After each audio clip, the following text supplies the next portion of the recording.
Good afternoon. You're back at the Public Service Commission. We are back on the record on docket number 2025-250E. Mr. Cooper, during the break, we've had a chance to talk about witnesses, and Ms. Westerhill, could you tell us exactly where we stand on that? Yes, sir, Mr. Chairman. With regard to, I believe it was Mr. Mitchell and Mr. Roberts were the question of the fourth panel. Those persons do need to be on ready to address some questions. Thank you. Thank you very much for that clarification. All right, your case. Thank you, Chair Powers. We would next call Mr. Ben Smith and Ms. Alicia Dash. Ms. Dash, if you'll raise your right hand. Do you affirm the testimony you're about to give will be the truth, the whole truth, and nothing but the truth?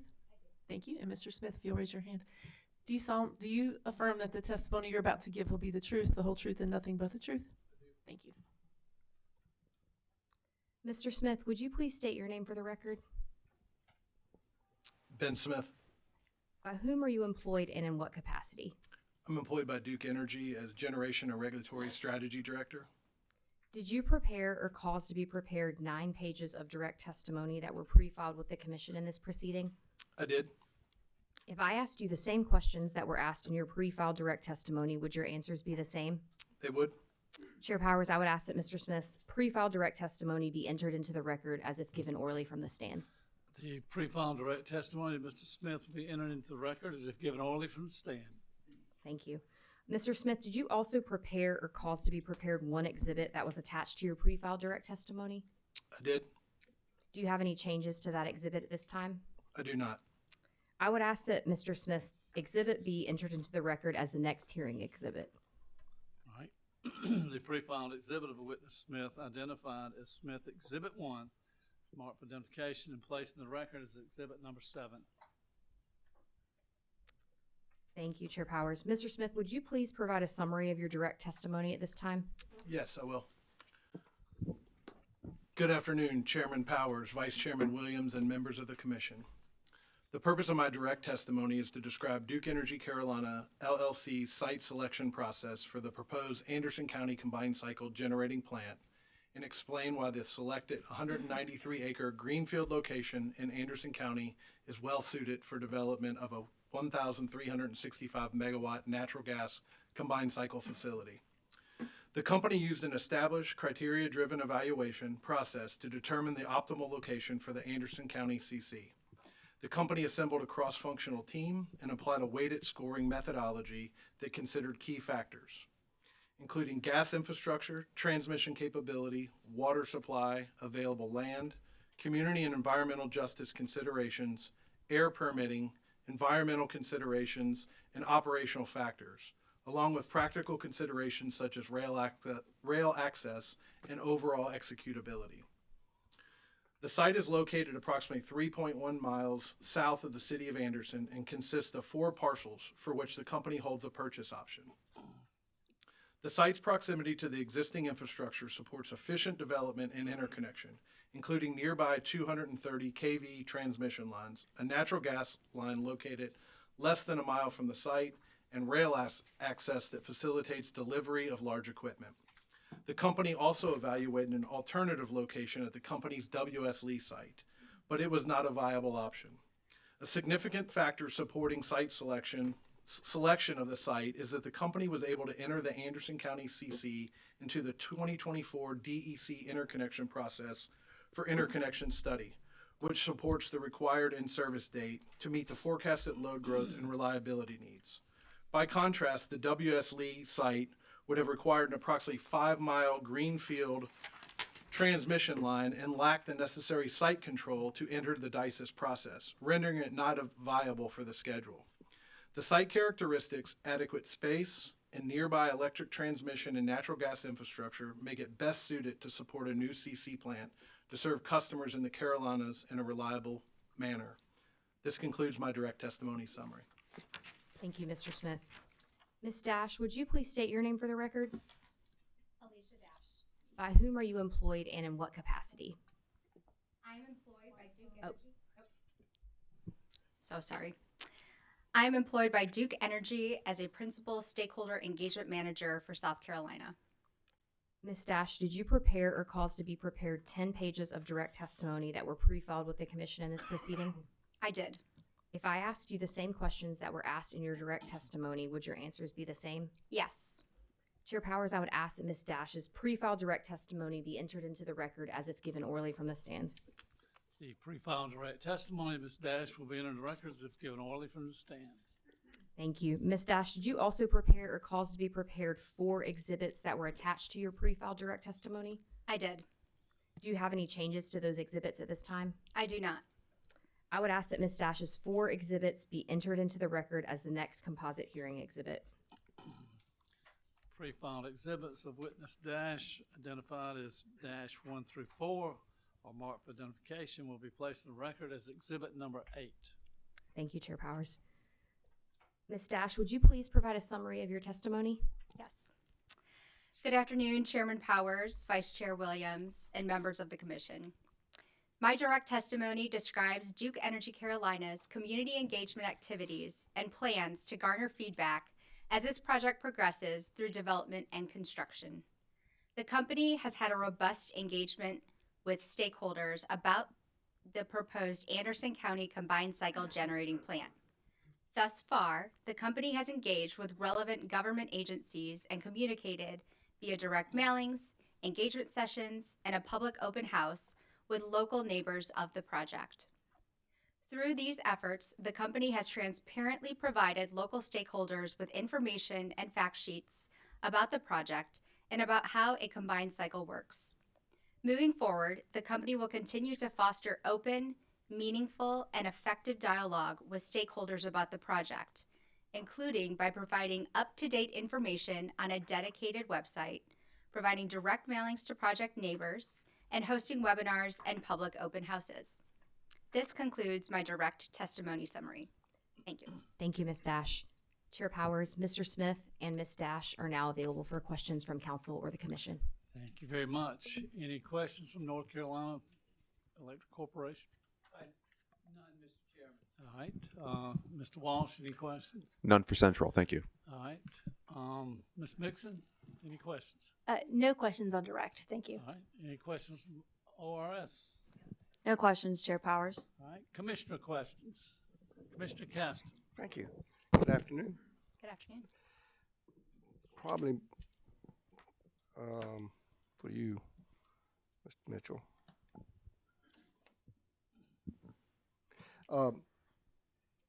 In your rebuttal, I think you touch on the status of the gas pipelines. Well, let me just ask you now, as of today, where are things on the construction of pipelines? I'm not the fuels witness, but I do. Oh, that's right. That's right. Well, answer it anyway. No. You know, I've been looking so forward to seeing Mr. Mitchell. Perhaps, Mr. Smith, I just wanted to cover all my Smith bases, but I absolutely have nothing for you. Thank you, sir. Commissioner Williams. Thank you, Chair Powers. Good afternoon. Good afternoon. Mr. Smith, I wondered if you would talk about a little bit about the scoring of the land process and how you evaluate particularly the aspect of a greenfield versus a brownfield site. Yeah, when we're looking at siting, obviously brownfield sites are taken into consideration as well. What I would say though is the Anderson site that we're proposing here is very similar to a brownfield site because of the gas infrastructure that's nearby, the transmission infrastructure nearby, as well as we have a transmission substation that's directly across the street. Conversely, the brownfield site that we looked at, we need a 5-mile greenfield bus line to be able to interconnect that facility to the grid. So again, when we do take a look at brownfield sites as well. What I think you said is you look at both, but that this particular greenfield site has attributes that are commonly found in brownfield sites. Is that a good summary? Yes, I would agree with that. Okay.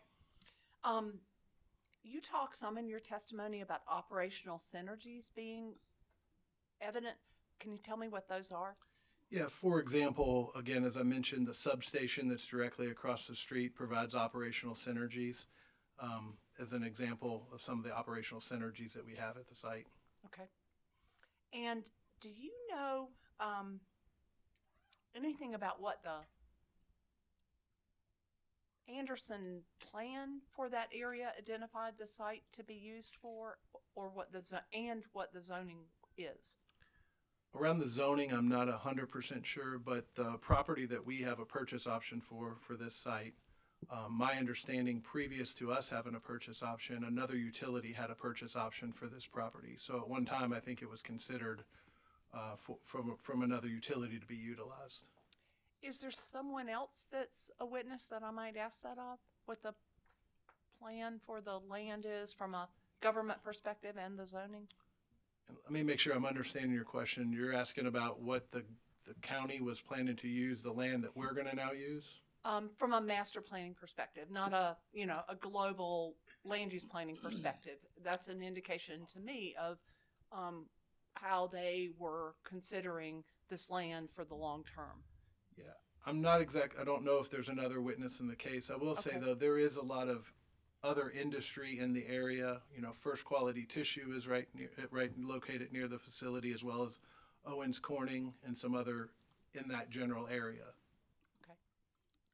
And Ms. Dash, this won't surprise you, but what would you like to tell me about the engagement that you've had with the community, particularly given what we heard at our customer hearing and concerns that were raised? And then are there ways that you all have been able to address those concerns? Sure. Well, we certainly take feedback from our communities and our customers very seriously, and we appreciate the opportunities to receive that feedback.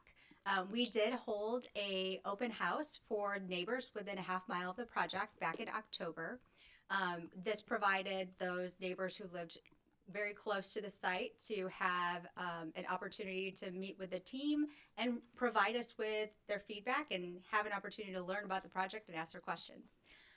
What we did with that information, the questions that were asked, any concerns that were raised, is we evaluated it, said, how can we better provide more information going forward? So, for example, we had some questions related to water usage. We had questions related to noise. We had questions related to how do I get a job working at this plant. So what we did is we took that back to the team, developed frequently asked questions, and put that material on our website. We also created additional boards that we then used at the meet and greet, the community-wide meet and greet that we just had a couple weeks ago. So we were able to supplement the information that was provided, or that we were providing, based on the questions and the concerns that we were aware of. Thank you very much to both of you. I appreciate the answers. No further questions. Thank you, Commissioner Williams. Commissioner Belser. Hi, Ms. Dash. How are you this afternoon? Good. Thank you. When you said create additional boards, are you talking about like poster boards, or are you talking about boards of people that can answer questions? Great question. Thank you for the opportunity to clarify that. So actual poster boards. Okay. So at our open houses, we have a number of display boards that we put information on. So yes, display boards. But there are also people there that can answer questions related to that information on those boards. Yes. Okay. So we are staffed with subject matter experts, many of whom have provided witness today, that are assigned to each of their relevant stations and speak and can answer questions on the spot when folks have questions or concerns. Thank you. Yep. Thank you, Commissioner Belcher. I thought, Ms. Dash, you were going to get off light, but everybody kind of threw you under the bus before you got here. But any redirect? Thank you. Thank you all very much for being here. You may step down. Thank you.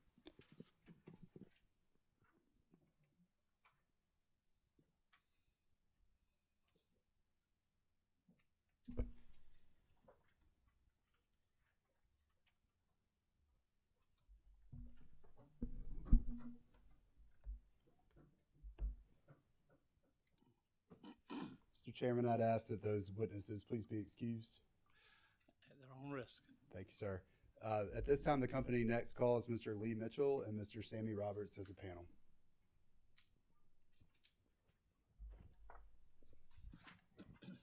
Mr. Mitchell, if you'll raise your right hand, please. Sorry.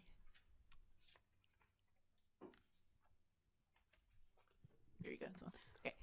Do you affirm that the testimony you're about to give will be the truth, the whole truth, and nothing but the truth? I do. Thank you. Mr. Roberts, if you'll raise your right hand. Do you affirm the testimony you're about to give will be the truth, the whole truth, and nothing but the truth? It's on. It's good. It's on. I do. Thank you. Mr. Mitchell, would you please state your name for the record? H. Lee Mitchell IV. By whom are you employed and in what capacity? I'm the Director of Fuel Strategy and Planning for Duke Energy. And what's your educational background? I hold a Bachelor of Science in Business Administration from the University of Richmond and a Master of Science in Natural Gas Engineering and Management from the University of Oklahoma. And can you please describe any roles you've held that are relevant to this proceeding? From 2007 to 2013, I traded wholesale petroleum. In January 2013, I began my career with Duke Energy as a real-time power trader.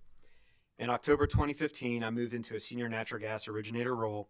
In May 2019, I was promoted to manager of gas and coal origination.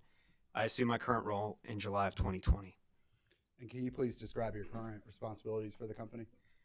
My responsibilities generally include directing enterprise fuel strategy for all regulated Duke Energy electric utility subsidiaries, and more specifically, supporting Duke Energy's generation transition away from coal to cleaner burning fuels such as natural gas and other developing alternatives. My responsibilities include the management of long-term fuel strategy, implementation of fuel-related initiatives, and leading the execution of strategic transactions to improve fuel security and supply to reliably and affordably serve Duke Energy's customers. Mr. Chairman, based on Mr. Mitchell's extensive experience, I've moved to qualify this witness as an expert in fuel supply and fuel transportation. Any objection? All right, he is qualified as an expert in fuel supply. And fuel transportation. Okay, thank you. Thank you, Mr. Chairman. Mr. Mitchell, did you prepare cause to be prepared 15 pages of direct testimony that were pre-filed with the commission in this proceeding? I did. If I asked you the same questions asked in your pre-filed direct testimony today, would your answers be the same? Yes. Chair Powers, I'd ask that Mr. Mitchell's pre-filed direct testimony be entered into the record as if given orally from the stand. Pre-filed direct testimony of Mr. Mitchell will be entered in the record as if given orally from the stand. Thank you, Mr. Chairman. Mr. Mitchell, did you also prepare one confidentially filed exhibit that was attached to your pre-filed direct testimony? I did. Do you have any changes to that exhibit at this time? I do not.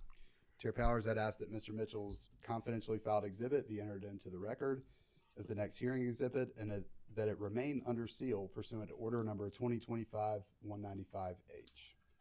The pre-filed exhibit of witness Mitchell identified as confidential exhibit 1 is marked for identification, will be placed in the record as exhibit number 9. The confidential version of this exhibit shall remain confidential unless or until the commission rules that such information is not entitled to protection from public disclosure or if the requested party agrees that such information is no longer confidential or proprietary. Thank you, Mr. Chairman. Mr. Roberts, would you please state your name for the record? Yes, my name is Dewey Samuel Roberts II, and I go by Sammy. By whom are you employed and in what capacity? I'm employed by Duke Energy as General Manager of Grid and Operations Planning. Did you prepare cause to be prepared 15 pages of direct testimony that were pre-filed with the commission in this proceeding? I did. If I asked you the same questions that were in your pre-filed direct testimony today, would your answers be the same? Yes. Chair Powers, I'd ask that Mr. Roberts' pre-filed direct testimony be entered into the record as if given orally from the stand. The pre-filed direct testimony of Mr. Roberts will be entered into the record as if given orally from the stand. Thank you, Mr. Chairman. Mr. Roberts, did you also prepare cause to be prepared 2 pages of supplemental testimony that were pre-filed with the commission in this proceeding? I did. If I asked you the same questions that were in your pre-filed supplemental testimony today, would your answers be the same? Yes, but I do have one update on the cost associated with the network upgrades in my supplemental testimony. The cost of the transmission upgrades has decreased from $299 million down to $294.5 million. Chair Powers, I'd ask that Mr. Roberts' pre-filed supplemental testimony as amended from the stand be entered into the record as if given orally from the stand. The pre-filed supplemented testimony of Mr. Roberts will be entered in the record as if given orally from the stand with corrections. Thank you, Mr. Chairman. Mr. Mitchell, would you please share a summary of your direct testimony at this time? Yes, sir. My testimony supports the Anderson Combined Cycle project. I provide an update on new interstate natural gas pipeline infrastructure into the Carolinas and the company's involvement in these projects to support the fuel security of the Anderson Combined Cycle. I also address DEC's strategy and executable plan to ensure the sufficiency of natural gas firm transportation to this facility. The companies need additional interstate firm transportation capacity to support their existing fleet, to support the Anderson Combined Cycle, to retire coal-fired generating resources, and to meet the growing need for natural gas in the Carolinas. Several interstate pipeline projects, including Transco's Southeast Supply Enhancement Project and Mountain Valley Pipeline Southgate Project, will help address that capacity need.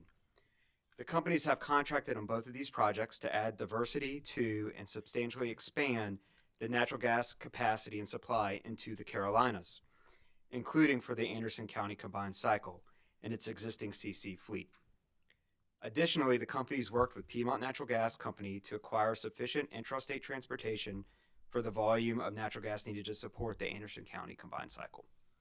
In sum, there will be sufficient firm transportation natural gas pipeline capacity to support the fuel security of the Anderson CC and provide increased fuel security for the company's entire CC fleet, which in turn supports overall system reliability.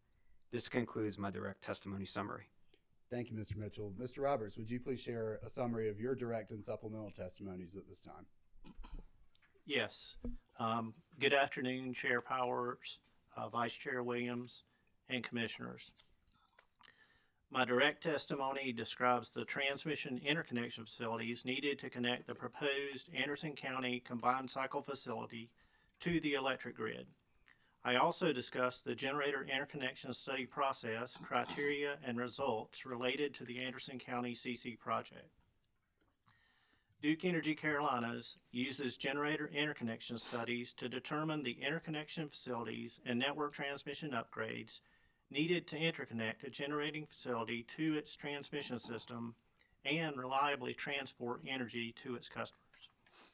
For the Anderson County CC, a 2024 DEC Definitive Interconnection System Impact Study has identified the facilities needed to interconnect the Anderson County CC to the DEC transmission system. First, a new 230 kV switching station, and second, the fold-in of the existing Chickasaw 230 black-white 230 kV lines. That study also identified transmission upgrades needed for the Anderson County CC, including point of interconnection facilities, higher fault duty breaker needs, and network transmission upgrades. My supplemental testimony provides an updated cost estimate for the transmission upgrades needed to reliably interconnect the Anderson County CC project to the new existing station on the Chickasaw black-white 230 kV transmission lines.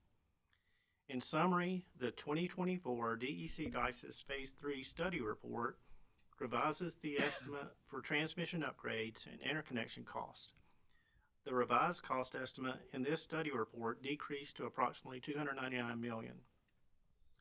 Since I filed my supplemental testimony, the estimate has now decreased to $294.5 million due to a late-stage withdrawal of another project from the 2024 DICES cluster. This concludes my direct supplemental testimony summary. Thank you, Mr. Roberts. Mr. Chairman, the witnesses are available for questions from council and the commission. Thank you, Mr. Trewick. Any questions from Mr. Willoughby? No questions. Mr. Walsh? No questions. ORS? No questions. Ms. Mixon? Commissioners? Mr. Castle? You don't look a thing like Benjamin Smith. Sorry, I was too focused on you and not enough on him. Mr. Mitchell, you do talk about the additional need for interstate transportation capacity and such. Are you able to, how are things going relative to that? Absolutely, and looking forward to see you too, Commissioner Castle. So I know I've got my rebuttal coming up where we do talk about the Piedmont agreement, and there's a docket, and in South Carolina currently addressing that, so that's going well. We have two primary projects on the interstate side that are going to facilitate the fleet and help economic growth and fuel diversity. And that's Transco SSC, Southeast Supply Enhancement, and MVP Southgate that I talk about in my testimony. Maybe we'll start with Transco. That's going very well. So they got their FERC amendment. They've got, FERC certificate. They have all of their permitting. And actually just today, they were issued their notice to proceed from the FERC. So they can start construction immediately. So they currently plan a interim in service this fall.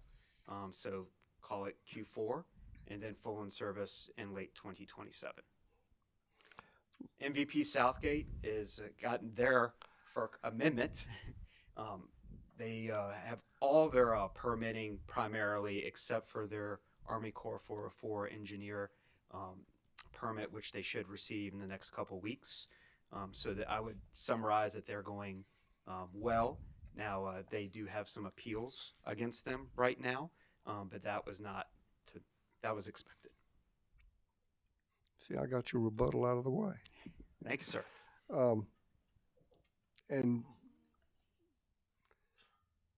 you know, sometimes things happen.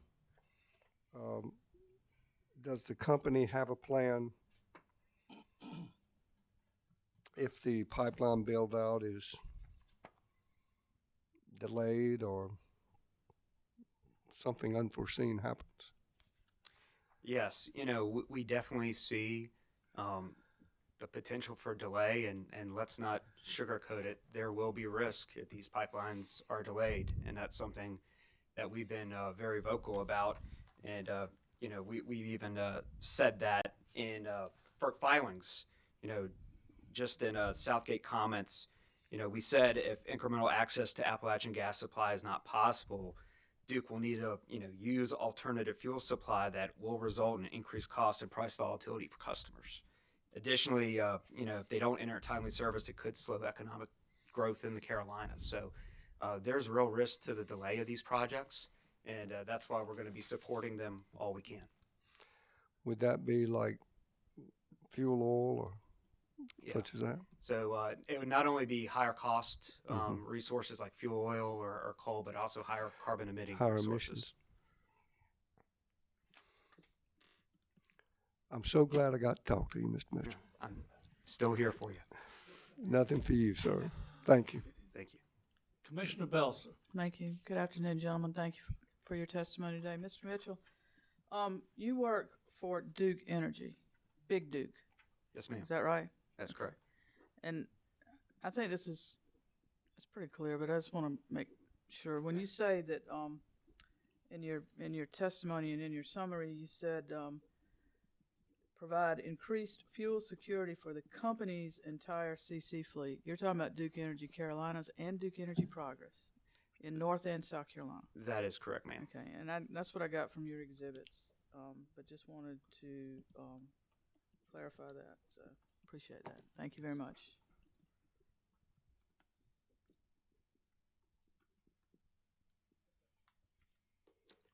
Thank you, Commissioner Belser. Commissioner Williams. Thank you, Chair Powers. Good afternoon. Mr. Roberts, my question was going to be, how in the world do you have a price reduction in this current climate? But then you answered it, but then I didn't really understand what your answer meant. So how does the late stage withdrawal impact your bottom line cost? Yeah, so in a cluster study, each resource in that cluster is assigned cost of identified transmission network upgrades. And going from phase 1 to phase 2, we had a couple of gas plants to withdraw. That reduces loading on the transmission lines in the model. And when you reduce transmission loading on the lines in the model for that cluster study, you could eliminate upgrades altogether, which was the case. And so if you eliminate upgrades that were assigned to Anderson CC, it reduces that cost. Same thing happened going from phase 2 to the final phase 3 revision 1 study. A 200 megawatt resource withdrew, and that led to reduction of power flows, which led to reduction of needed transmission upgrades, some of which were assigned to Anderson County CC. So that's what reduced the cost further. And is that what, you may have just referred to this, but were you just saying that whatever got us to the 299 million from what you had previously testified was also related to the interconnection study and projects with leaving the DICES system or no longer being You're needed? correct. Okay. You're correct. Thank you. Appreciate the education. Yes.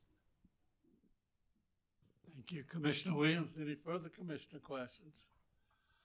Mr. Mitchell, just one thought. You know, we already talked about it. There's always, the only thing constant is change. I'm not sure, how do you contract for something that's not even going to be in use for 5 years?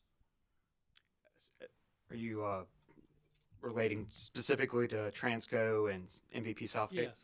Yeah, so we actually contracted those years ago. Those were several years ago. So we contract for what they call precedent agreements. And those are the enabling agreements that enable the certificates to be obtained at the FERC and then for the facilities to be built. So it's a multi-year process. Which will allow you to increase your supply that you need at that time. Yes, and it's not just Duke's supply, it's for the greater Carolinas. There are other South Carolina participants in this specifically Transco. I mean, we all know how much South Carolina is growing, and the infrastructure hasn't grown with it, and this Transco project in particular for the state of South Carolina is critical. Okay. This project, where will it be in relation to when this plant's ready to open? Will it be ready way before, or some sort of timeline? We'll see how many appeals, if any, are put on the project. But if everything goes as smooth, because it has all its permitting right now, so if it goes as filed at the FERC, the first phase will be in service in late 26 and fully completed in late 27, which is well before January 1st, 2031. Good. Thank you very much. Any further commissioner questions? Any redirect? No redirect, Mr. Chairman. Okay. Thank you very much. You gentlemen may step down. Thank you. Mr. Chairman, at our own risk, I'd ask that these witnesses be excused, and this concludes the company's At their direct own case. Thank you.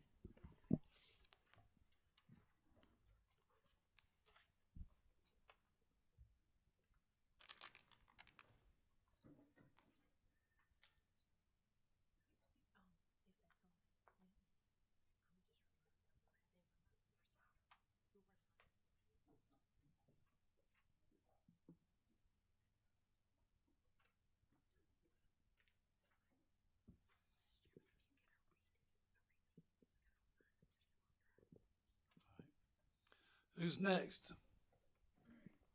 I believe, Mr. Chairman and members of the commission, I believe North Carolina Electric Membership Corporation's witness is next. Happy to hear from you. And if you'll recall, you're permitting our witness to testify via video WebEx. So Okay. his name is James Wilkins, and he's prepared to appear.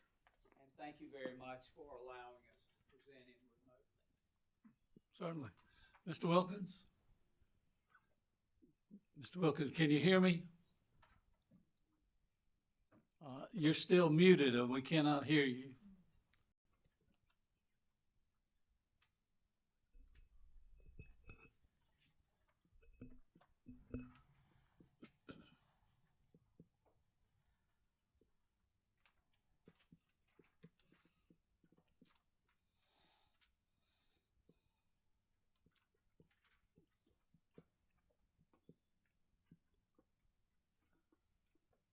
All right, I think I figured it out. I apologize.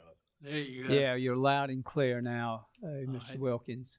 Mr. Wilkins, would you please raise your right hand?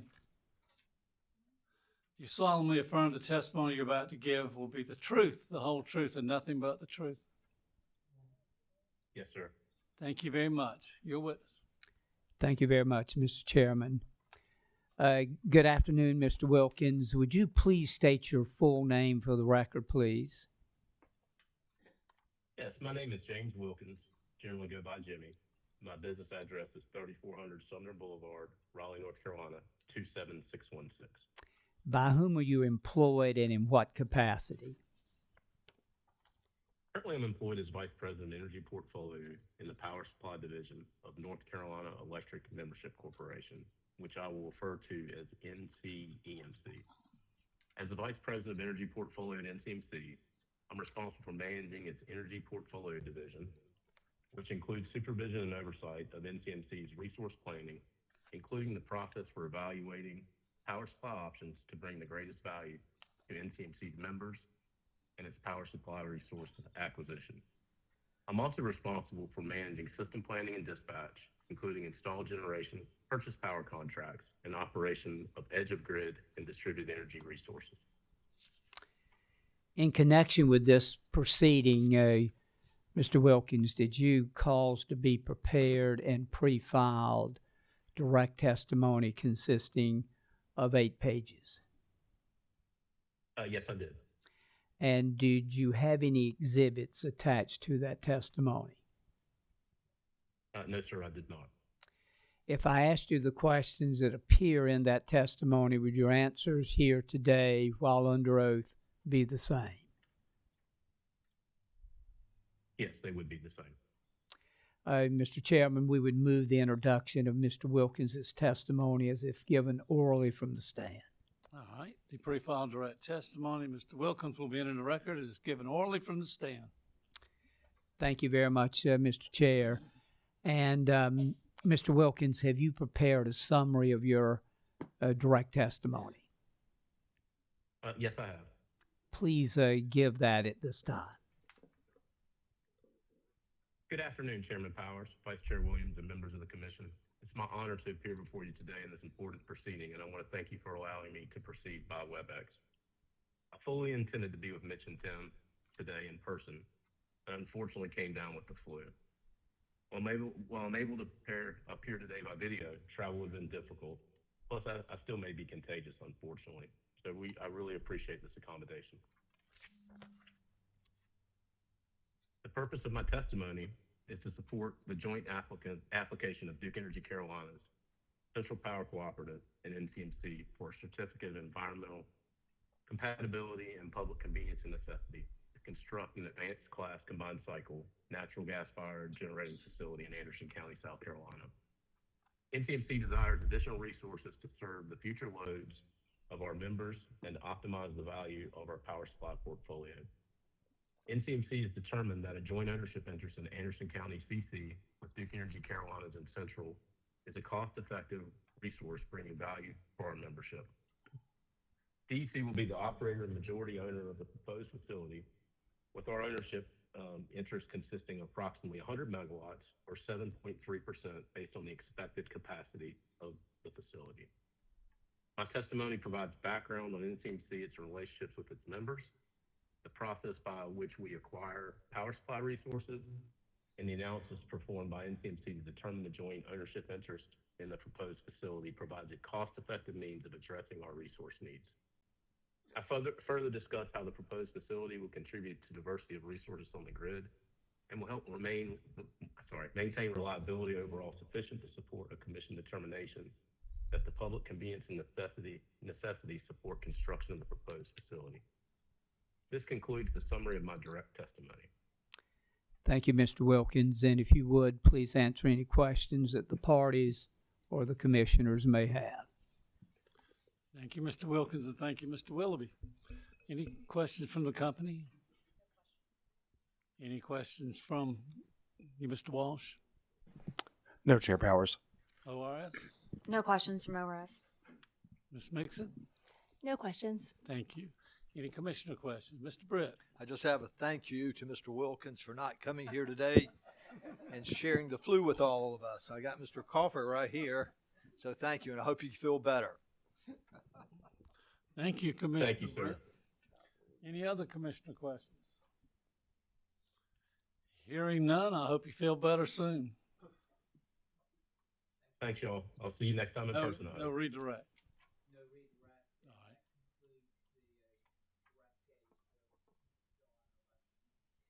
Thank you very much. All right, Mr. Walsh. And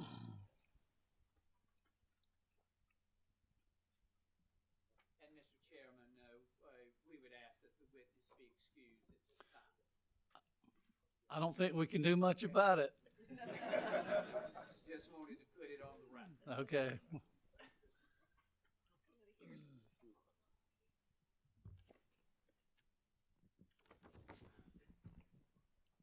If you'll raise your right hand, please.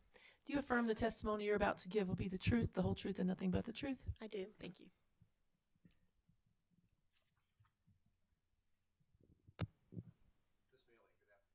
Good afternoon.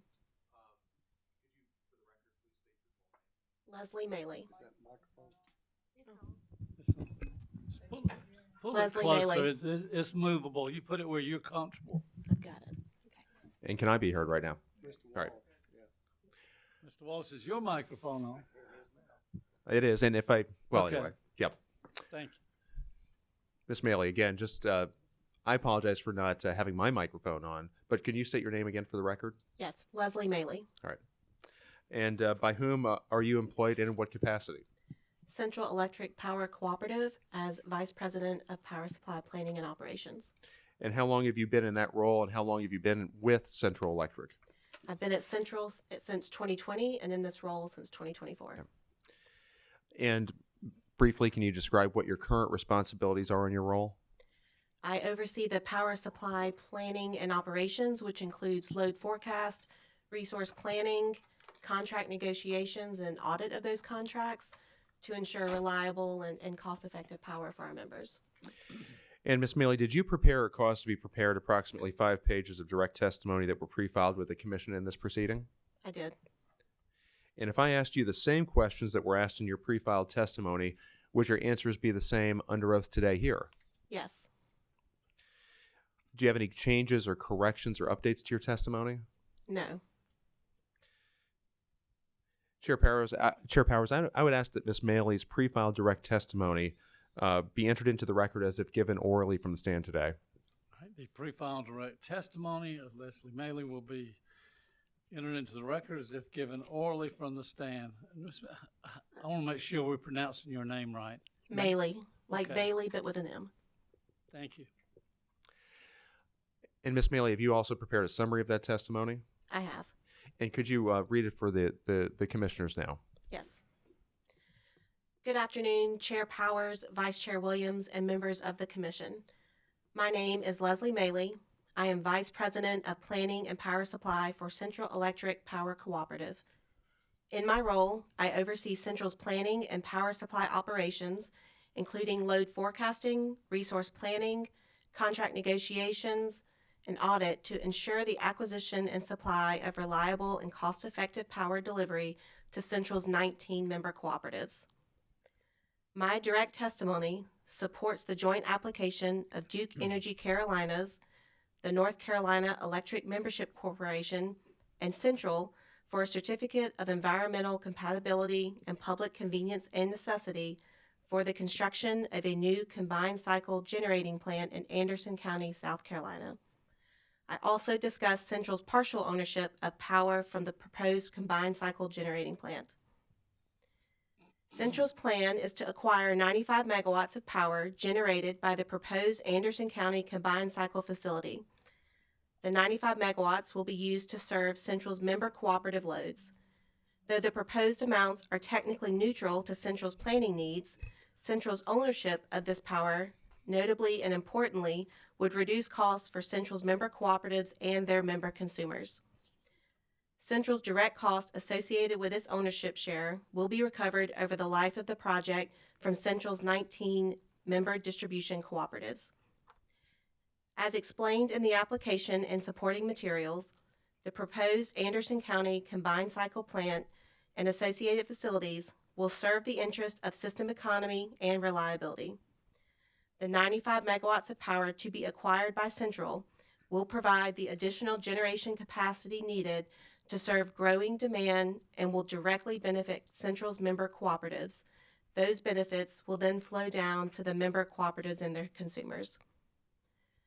The project itself will help address the generation needs of Central, as its existing loads grow and as new loads are added, and the self-finance option for Central to acquire 95 megawatts of power to be generated by this Anderson project will achieve savings for Central's members.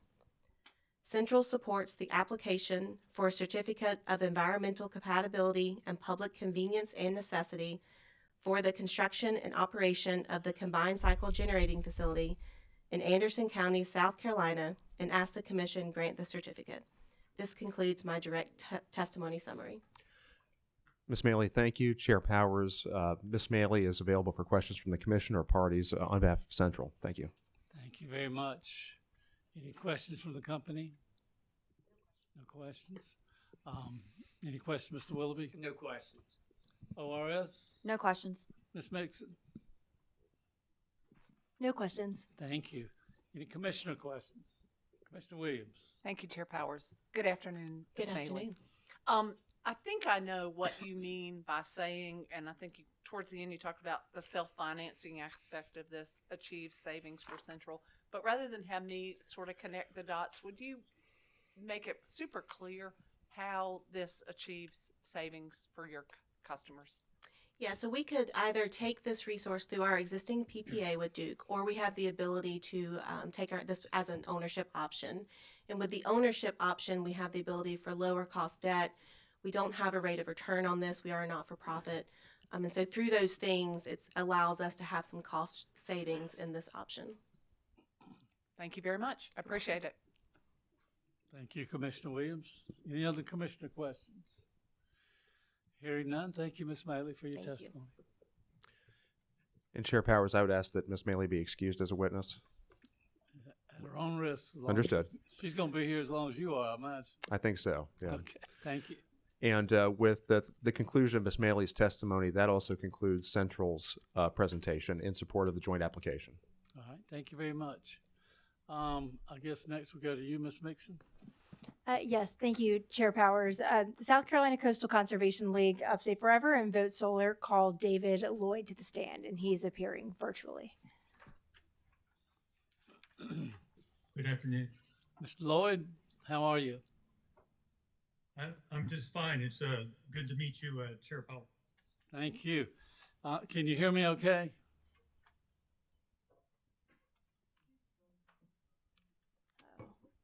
I can hear you just fine. All right. There you go. Could you please raise your right hand? Do you solemnly affirm the testimony you're about to give will be the truth, the whole truth, and nothing but the truth? I do. Thank you very much. Your witness. Thank you, Chair Powers. Mr. Lloyd, could you please state your name for the record? My name is David Lloyd. And by whom are you employed and in what capacity?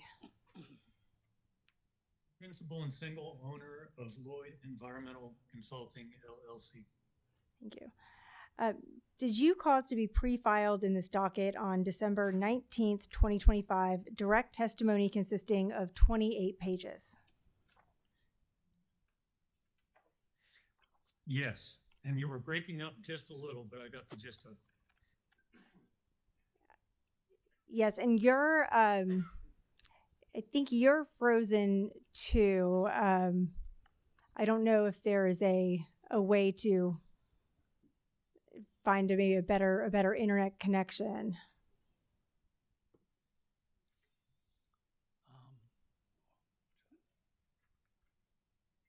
I think he's okay now.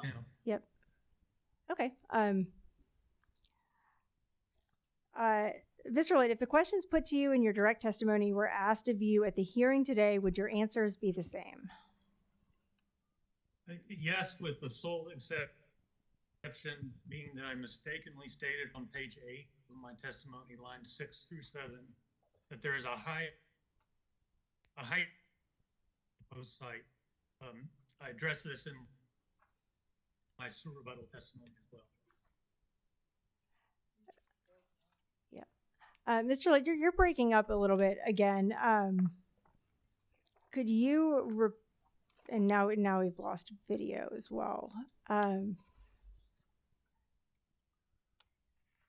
see. Are you able to hear me okay? Yes, I can hear you just fine.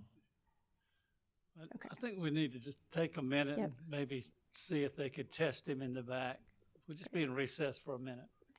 Thank you, Chair Powers.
We are back on the record.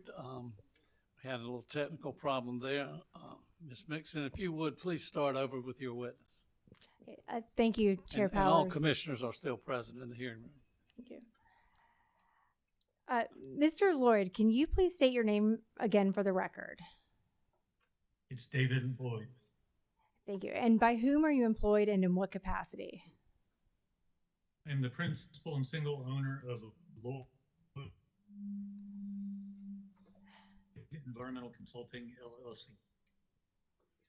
Okay. Mr. Lloyd, we're still having some technical issues. Chair Powers, I don't know if there is an option where he may be able to try just calling in using his audio or turning his camera off. Could that be a way that we might be able to proceed? He has to be seen for Okay. the court report. I don't know where the problem really.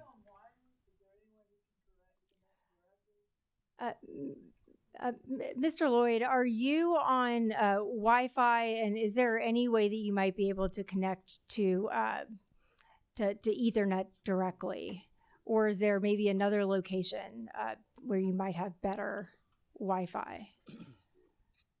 I can try to move. Hold on just a second. I will look for another location.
Video back on.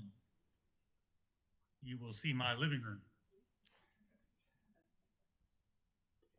Can you hear me? Yes, I can. I can hear you, Mr. Lloyd. It looks like you have cats just like I do. It's true.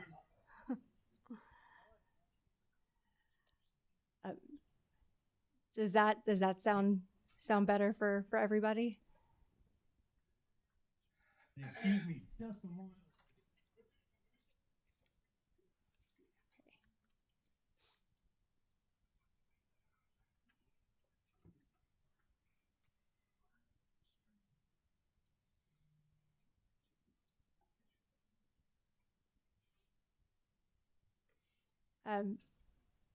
Mr. Lloyd, I think we're ready to proceed whenever you are.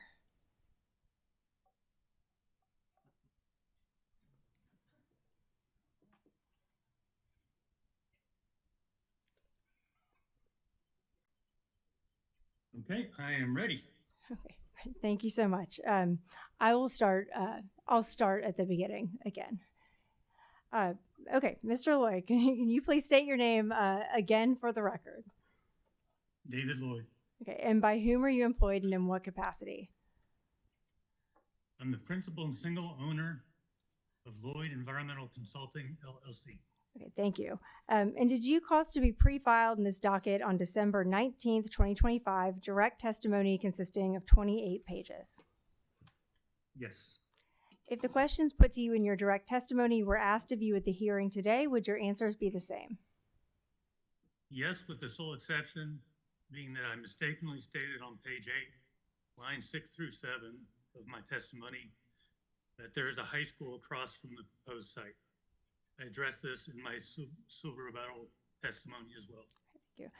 And your direct testimony is no longer on behalf of SACE. Is that also correct? That's correct. Did you also attach to your direct testimony 17 exhibits identified as exhibits DL1 through DL17? Yes. And were those exhibits prepared by you or under your direction? Yes. Chair Powers, I would move to have Mr. Lloyd's pre-filed direct testimony entered into the record as if given orally from the stand. All right, the pre-filed direct testimony, Mr. Lloyd, will be entered in the record as if given orally from the stand. Mr. Chairman, understanding the chair's ruling, I'm just renewing our objection here for the reasons expressed. Your objection carries over. Thank you. Thank you. And we would also ask for his exhibits DL1 through DL17 to be entered into the record as the next composite hearing The exhibit. pre-filed exhibits of witness Lloyd identified as DL1 through 17 is marked for identification and will place the record as exhibit number 10. Thank you. Mr. Lloyd, did you also cause to be pre-filed in this docket on February 4th, 2026, surrebuttal testimony consisting of 6 pages? Yes. And if the questions put to you in your surrebuttal testimony were asked of you at the hearing today, would your answers be the same? Yes. Chair Powers, I would move to have Mr. Lloyd's pre-filed surrebuttal testimony entered into the record as though given orally from the stand. The pre-filed surrebuttal testimony of Mr. Lloyd will be entered into the record as if given orally from the stand. Thank you. Mr. Lloyd, I understand that you have prepared a summary of your direct and surrebuttal testimony for the commission. Can you please present your summary at this time? Yes.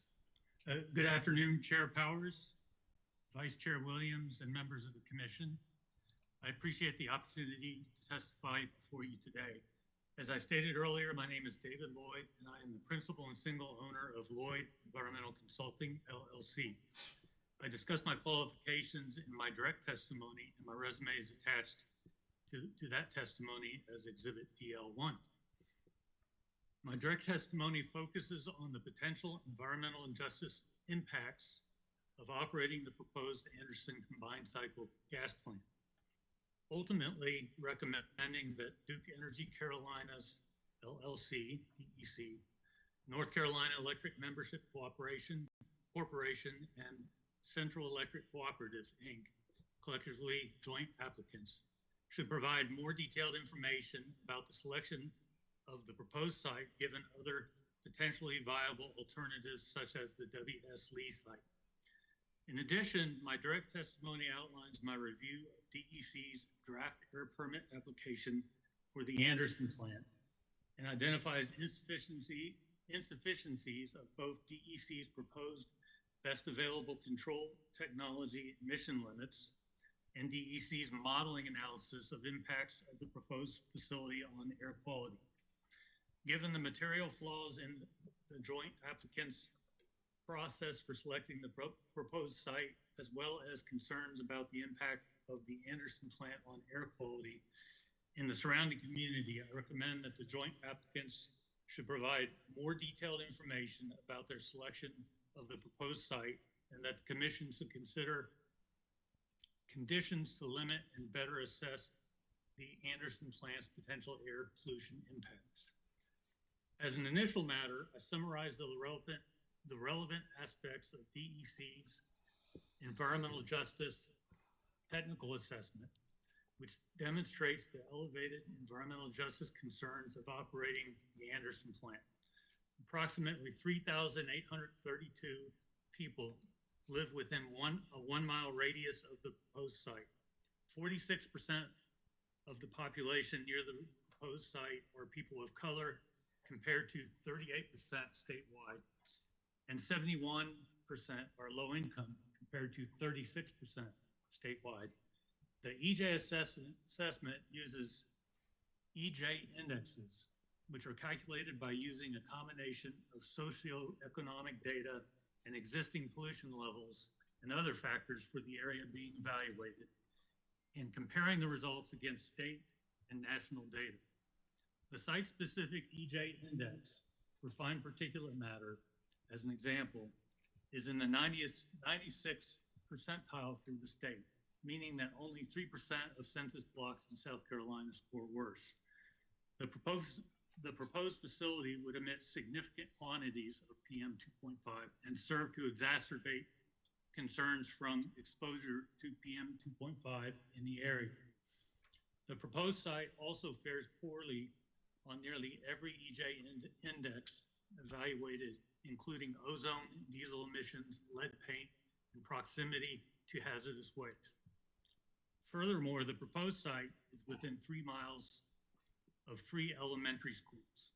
In contrast, the WS Lee site has fewer people in its immediate vicinity and no EJ indexes above the 50th percentile within a 1 mile radius.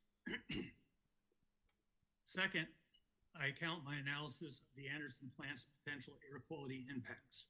I highlight 3 harmful air pollutants that the Anderson plant would emit, namely particulate matter, specifically PM 2.5 and PM 10, nitrous oxides, and volatile organic compounds. Public health experts agree that no level of exposure to PM 2.5 is safe, and even low levels can increase risk of heart attack, pneumonia, cardiovascular disease, or in some cases, stroke or cancer. Similarly, low levels of ground level ozone, which is formed when NOx and VOC react with each other in the presence of heat and sunlight, can lead to difficulty breathing and increase risk of lung infection, emphysema, chronic bronchitis, and increased frequency of asthma attacks. Because the Anderson plant would emit significant levels of PM, VOC, NOx, and other Clean Air Act regulated pollutants, DEC must adopt back limits. Based on my analysis, DEC's proposed back limits for NOx and PM 2.5 emissions during gas-fired operations and oil-fired operations are inadequate. With respect to DEC's proposed NOx back limits, many of these limits are measured in parts per million. I take issue with both the proposed limits and the proposed 30-day averaging compliance periods. Similar facilities have more stringent caps and shorter averaging periods.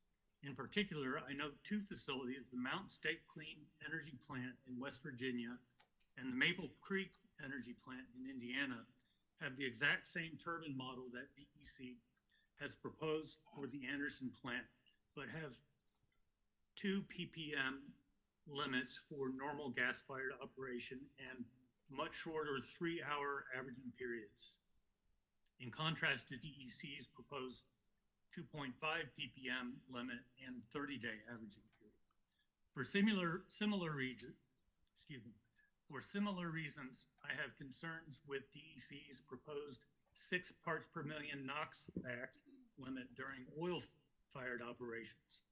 The lack of controls while operating in simple cycle mode and in the absence of emission limits during activities such as startup and shutdown and fuel switching. Likewise, DEC's proposed PM 2.5 back limits, which are 0.008 pounds per million BTU for gas-fired operations and 0.028 for oil-fired operations, are less stringent than those of similar gas plants. Both the Maple Creek Energy and the Mountain State Clean Energy plants have much lower back limits for gas-fired operations, which are 0.0049 pounds per million BTU and 0.006 pounds per million BTU, respectively, and are prohibited from burning fuel oil. Furthermore, DEC neglected to, 1, provide a backed analysis of the Anderson's plant's greenhouse gas emissions, and 2, propose back limits for those emissions which the new source performance standards under 40 CFR 60 subpart TTTA requires. Third, I review DEC's air dispersion modeling, which the Clean Air Act requires for new major sources to determine if their emissions would cause or contribute to atmospheric air pollution exceeding national ambient air quality standards. I find DEC's selection of background monitor locations and timeframes used to be problematic in 3 ways. First, DEC's modeling uses outdated data from 2021 through 2023 rather than more recently available data from 2022 through 2024 to evaluate if plant emissions may result in an exceedance of the NAAQS.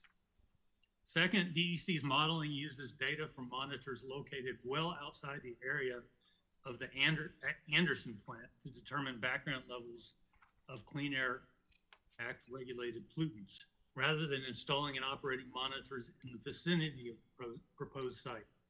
In an extreme example, the background data evaluated for carbon monoxide is from a monitor located 100 miles away. Third, DEC appears to have cherry-picked the air monitor data to determine background levels of PM 2.5 and NOx. Specifically for PM 2.5, while DEC uses the same data from a Greenville air monitor to calculate background nitrogen dioxide, sulfur dioxide, and PM10 levels. It used data from a different air monitor for PM 2.5. Had DEC used the PM 2.5 data from the same monitor that it used for NO2, SO2, and PM10, and used more recent data, the modeling would have shown that the Anderson plant's emissions would cause or contribute to an exceedance of the primary annual national ambient air quality standard for PM 2.5.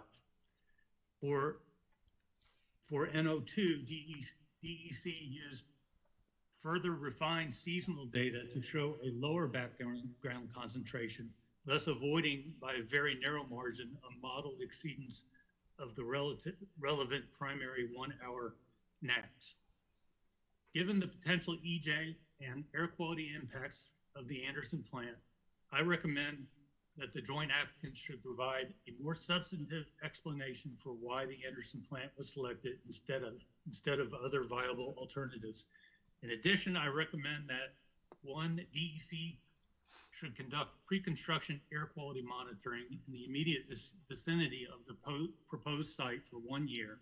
2, DEC should conduct long-term air quality monitoring at nearby schools and community centers to ensure that the Anderson plant's future emissions do not cause or contribute to air pollution in excess of the NACs. 3, the use of fuel oil as a backup fuel should be prohibited or restricted. 4, more stringent NOx and PM 2.5 back limits should be adopted. And 5, DEC should offer air sealing and other measures to improve indoor air quality and mitigate the impact of the Anderson plant's emissions on nearby schools and communities. In my sewer rebuttal testimony, I respond to DEC's witnesses Alicia Dosh, Ben Smith, and Heather Shirley Smith, and continue to highlight the potential EJ risks of operating the Anderson plant.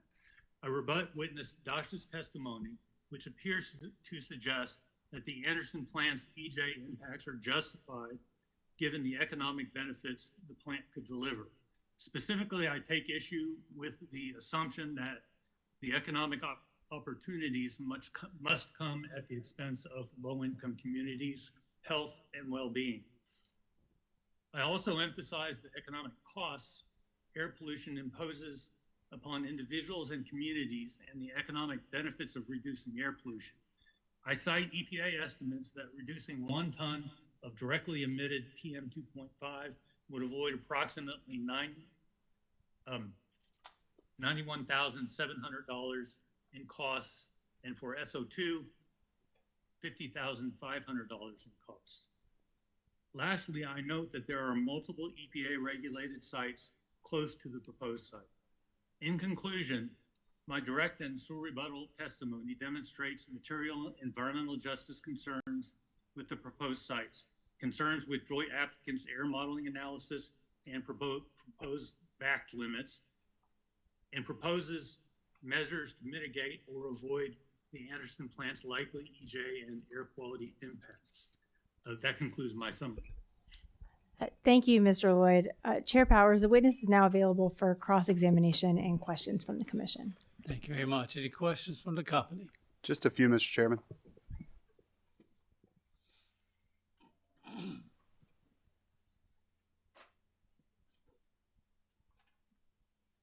afternoon, Mr. Lloyd. How are you? Hey, good afternoon. Thanks, Commissioner Bowles. I just have a few questions for you. It's my understanding you didn't visit the proposed Anderson County CC site. Is that right? That is correct. So your sense of this area is based on satellite imaging. Is that correct? Yes, there's, of course, in the EJ analysis, there's a lot of information about the area surrounding the facility. And I did do satellite surveillance. I got on Google Earth Street View and looked at the surrounding areas. So that's how I got a sense of what the area around the proposed site is. Thanks. So you don't have any firsthand knowledge or familiarity with this community, do you? I have not visited this community. Thanks. And you've also never visited the WS Lee site, isn't that correct? I have not visited that site. That's correct. Thank you. No further questions. Thank you, Mr. Trawick. Any questions, Mr. Willoughby? No questions. Mr. Walsh? No questions. ORS? No questions. Commissioner questions? Vice Chair Williams? Good afternoon, sir. Good afternoon. I appreciate your testimony and the perspective you bring to the case. I have some familiarity with environmental justice issues and how they play out in communities. And I'm curious to know, based on your assessment, if there's anything positive you can take away from the application presented by the joint applicants.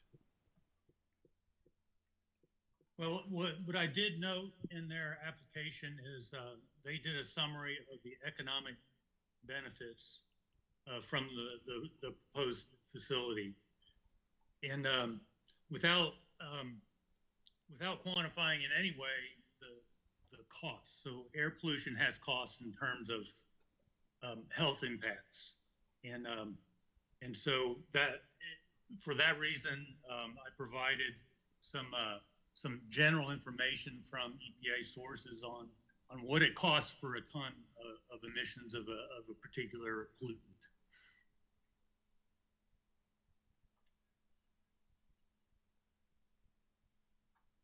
Okay. Thank you for your testimony today, sir. Thank you. Commissioner Williams? Thank you, Chair Powers. Good afternoon, Mr. Lloyd. I've just got a couple of questions. Are you aware of whether the Department of Environmental Services regulates the items that you've identified?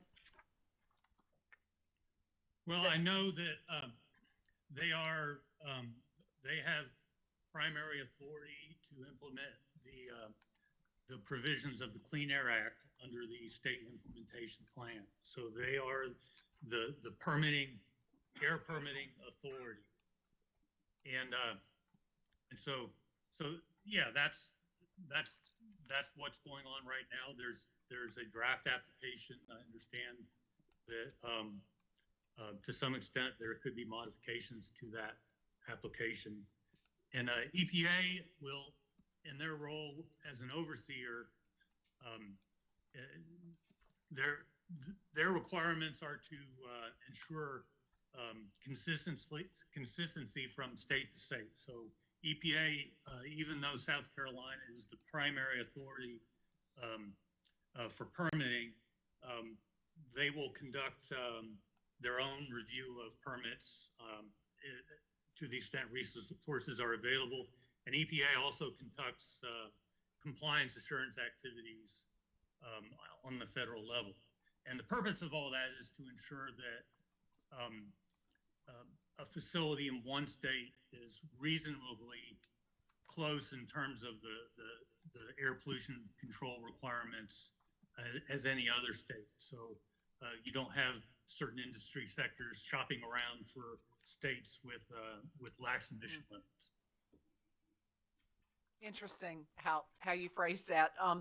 And then finally, are you aware as to whether the clients of SELC, Coastal Conservation League, Upstate Forever, and Vote Solar, do they have an opportunity to engage with the Department of Environmental Services in this air quality application?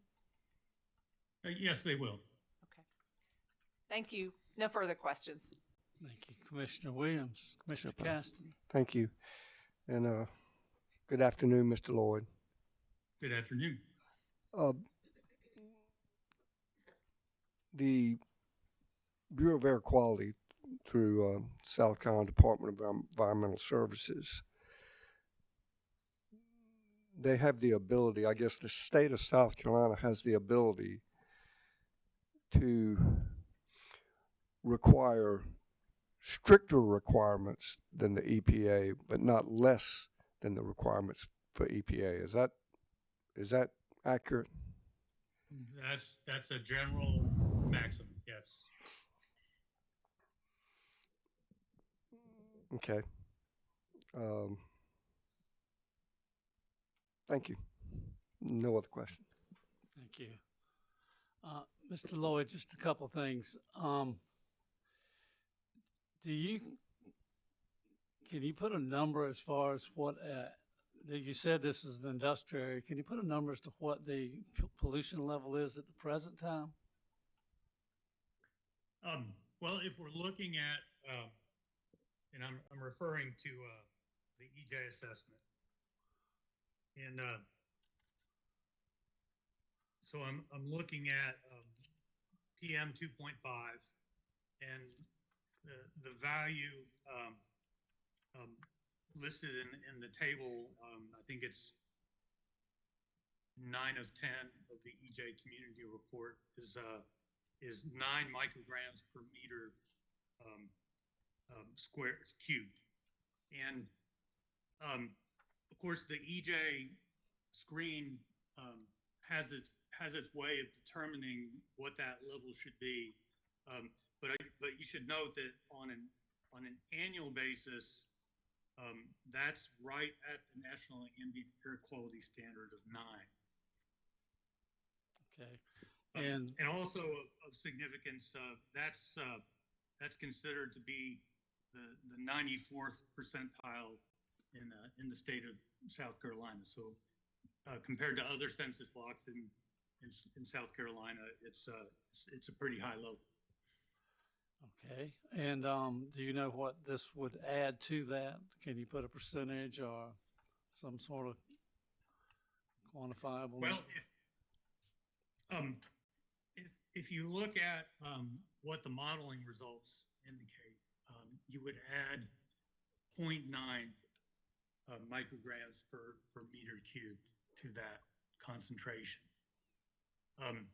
So that doesn't mean that the National Ambient Air Quality Standard is going to be exceeded. That's based on a 3-year average. But it does indicate that there's not a lot of room for additional emissions in this area before we need to be concerned about exceeding the NAAQS. All right, sir. And I think you said you haven't visited these sites. You haven't looked at any other sites other than what the companies looked at, have you? No, in terms of potential sites for the facility, no. All right. Thank you very much. Any further commissioner questions? Any redirect? No redirect. Thank you, Chair Powers. Thank you, Ms. Mixon. And we would ask if Mr. Lloyd could be excused. He certainly can. Thank you. Thank you. Thank you. I guess now we go to the rebuttal testimony. Oh, I'm sorry. I'm skipping the Office of Regulatory Staff. Thank you, Chair Powers. ORS calls Brandon S. Bigley and Gerald D. Skipper Jr. to the stand. Thank you very much.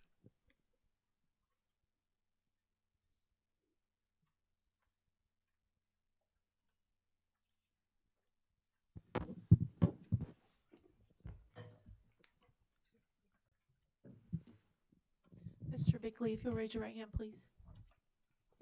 Do you affirm the testimony you're about to give will be the truth, the whole truth, and nothing but the truth? I do. Thank you. Mr. Skipper, if you'll raise your right hand, please. Do you affirm that the testimony you're about to give will be the truth, the whole truth, and nothing but the truth? I do. Thank you. Good afternoon, Mr. Bickley. Please state your full name for the record. My name is Brandon S. Bigley. And by whom are you employed and in what capacity? I'm employed by the South Carolina Office of Regulatory Staff as a manager in the Energy Operations Division. Mr. Bickley, did you file or cause to be filed 10 pages of direct testimony in this proceeding on December 19th, 2025? Yes. Do you have any changes or corrections to your pre-filed direct testimony? No, I do not. If I asked you the same questions posed in your direct testimony today, would your answers be the same? Yes. Chair Powers, I ask that Mr. Bickley's pre-filed direct testimony be entered into the record of this proceeding as if given orally from the stand. The pre-filed direct testimony, Mr. Bickley, will be entered in the record as if given orally from the stand. Mr. Bickley, did you prepare a summary of your direct testimony today? Yes, I did. Would you please present that summary to the commission? Certainly. Good afternoon, Chair Powers, Vice Chair Williams, and members of the Commission. My testimony provides the results of ORS's examination and review of the joint applicant's application for a certificate of environmental compatibility and public convenience and necessity to construct and operate a 1,365 megawatt natural gas combined cycle electric generating plant, a new multi-breaker 230 kilovolt switching station, fold-in of existing 230 kilovolt lines into the new switching station, and associated facilities located in Anderson County, South Carolina. My review focused specifically on the nature of the probable environmental impact of the project, whether the impact of the project upon the environment is justified, whether there are reasonable assurances that the project will conform to applicable state and local laws and regulations issued thereunder, and whether the public convenience and necessity require the construction of the project. To ensure compliance with the Siting Act, I reviewed the application, which included a copy of the Anderson County Combined Cycle Combustion Turbine Project Environmental Report, prepared for DEC by Pike Engineering. I also reviewed the direct testimony and exhibits of the joint applicants and additional materials provided to ORS by DEC through data requests. Based on the information provided by the joint applicants, ORS understands the project may result in minimal, if any, impact on the environment, and as addressed by ORS witness Skipper, may serve the interest of system economy and reliability. On this basis, ORS does not oppose the finding that the project will serve the public convenience and necessity. This concludes my summary. Thank you, Mr. Bickley. Good afternoon, Mr. Skipper. Please state your full name for the record. My name is Gerald D. Skipper, Jr., And by whom are you employed and in what capacity? employed by the South Carolina Office of Regulatory Staff as a senior regulatory analyst. Mr. Skipper, did you file or cause to be filed 11 pages of direct testimony in this proceeding on December 19th, 2025, in both confidential and public disclosure versions? Yes, I did. Do you have any changes or corrections to your pre-filed direct testimony? I do not. Chair Powers, if I asked you the same questions posed in your direct testimony today, would your answers be the same? They would be. Chair Powers, I ask that the pre-filed direct testimony of Gerald D. Skipper, Jr. be entered into the record of this proceeding as if given orally from the stand, and that the confidential version of his direct testimony remain under seal with the commission. The pre-filed direct testimony will be entered in the record as if given orally from the stand.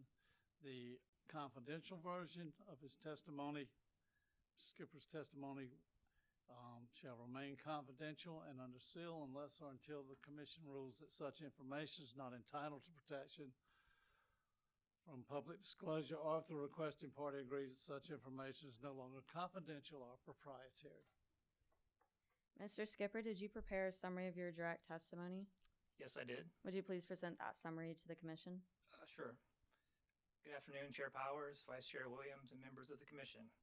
My testimony provides the results of ORS's examination and review of Duke Energy Carolinas, LLC, the North Carolina Electric Membership Corporation, and Central Electric Power Cooperative, Incorporated, for a Certificate of Environmental Compatibility and Public Convenience and Necessity for the construction of a 1,365 megawatt natural gas combined cycle generating plant, a new multi-breaker 230 kilovolt switching station, fold-in of the existing Chickasaw lines into the new switching station, and associated facilities in Anderson County, South Carolina.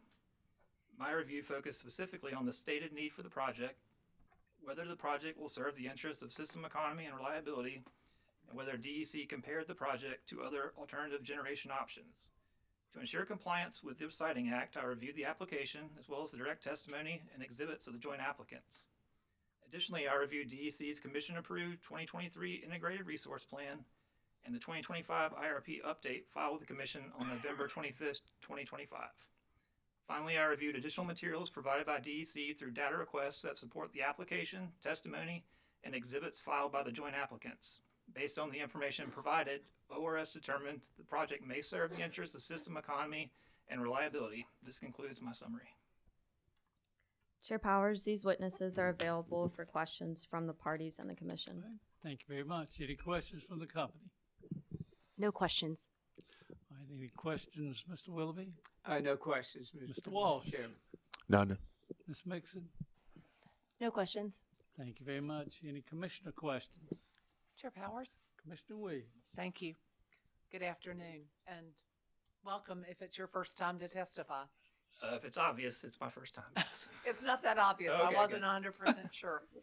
My question is really simple, and it has to do with an element of the Energy Security Act. Given the value of this property, if we issue the certificate, will there be an independent construction analyst used? If a certificate is issued, our position is an independent construction analyst will be needed. ORS is engaged in the process of engaging an independent construction analyst. And like I said, if a certificate is issued, we'll be ready to begin monitoring shortly thereafter. So, Thank you very much. No further questions. Thank you. Mr. Vice Chair, you have questions? Thank you, Mr. Chair. Good afternoon, gentlemen. Thank you for your testimony. Just a quick question. Does ORS have any environmental justice concerns with the joint applicant's application? No, Commissioner, we don't. Thank you. That's all I have, Mr. Chair. Thank you very much. Any further commissioner questions? All right, any redirect? Ms. Benj? No redirect. Thank you very much. All right, gentlemen, you may step down. And Chair Powers, I would ask that these witnesses be excused. At their own risk. Sure. I don't think we'll need them, but And this concludes ORS's case. thank you very much. All right, we been going for a while. Let's take a afternoon break now. Be back at 3:30, and we can start with the other testimony at that time. Thank you very much. We're in recess.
Good afternoon again. We're back at the Public Service Commission on docket number 2025-250E. I think we're at a point where we are addressing rebuttal testimony. Yes, Chair Powers. All right. You may proceed. Thank you. Chair Powers, at this time, the company calls Ben Smith and Lee Mitchell to the stand. Gentlemen, you're still under oath. Mr. Smith, are you the same Ben Smith that appeared before the commission earlier in this proceeding? Yes.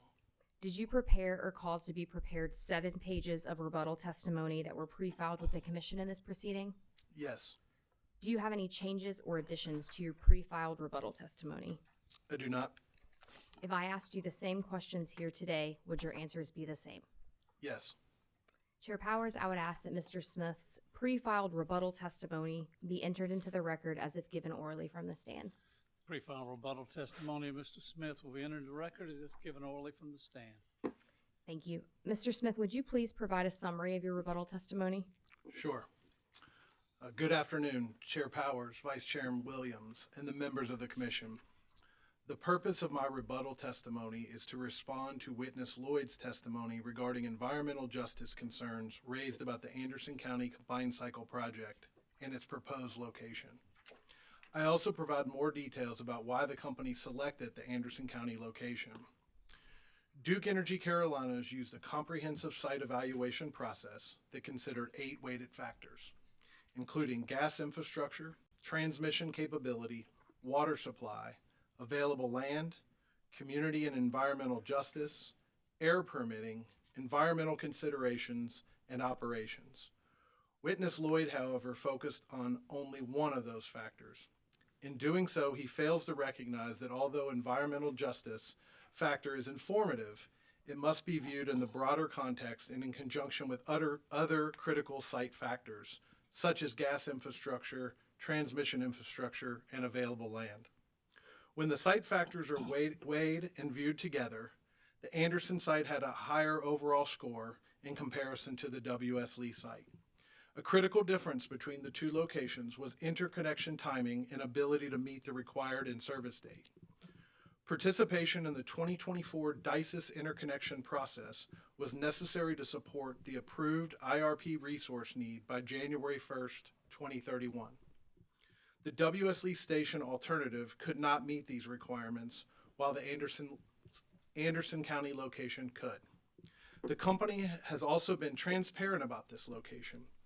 As early as the 2023 IRP proceeding, the company informed the Commission that it had identified a site in Anderson County, South Carolina, conducive to the development of a combined cycle plant in close proximity to existing gas transportation and electric transmission infrastructure. DEC later informed the Commission that it was advancing its activities for locating a combined cycle in South Carolina as a critical asset in the company's IRP to ensure reliability while meeting growing load across the system. In my view, the Anderson site is the best site for this project. The company conducted a robust site analysis evaluating a broad range of factors, not all of which are required by the Siting Act. The Anderson site's characteristics, including adequate space, nearby and existing electric transmission, and natural gas infrastructure, make it best suited to support a new generating plant to serve customers in the Carolinas in a reliable manner.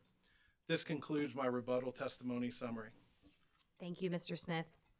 Mr. Mitchell, are you the same Lee Mitchell who appeared before the commission earlier in this proceeding? Yes. Did you prepare or cause to be prepared 3 pages of rebuttal testimony that were pre-filed with the commission in this proceeding? Yes. Do you have any changes or additions to your pre-filed rebuttal testimony? No.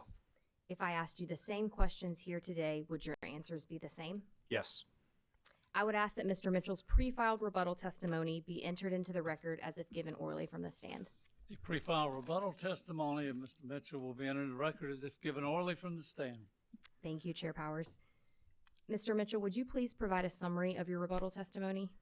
My rebuttal testimony updates the Commission on Duke Energy Carolina's execution of a firm transportation service agreement with Piedmont Natural Gas Company for natural gas delivery to the Anderson County Combined Cycle Project. I also confirm that DEC will file updates on the status of the Transco Southeast Supply Enhancement and Mountain Valley Pipeline Southgate projects on a quarterly basis with the Commission and this docket through the Anderson CC's project's in-service date. This concludes my rebuttal testimony summary. Thank you, Mr. Mitchell. Chair Powers, Mr. Mitchell, and Mr. Smith are available for questions from council or the commission. All right. Mr. Willoughby, any questions? No questions. Mr. Walsh, No questions. ORS. No questions. All right. Ms. Mixon.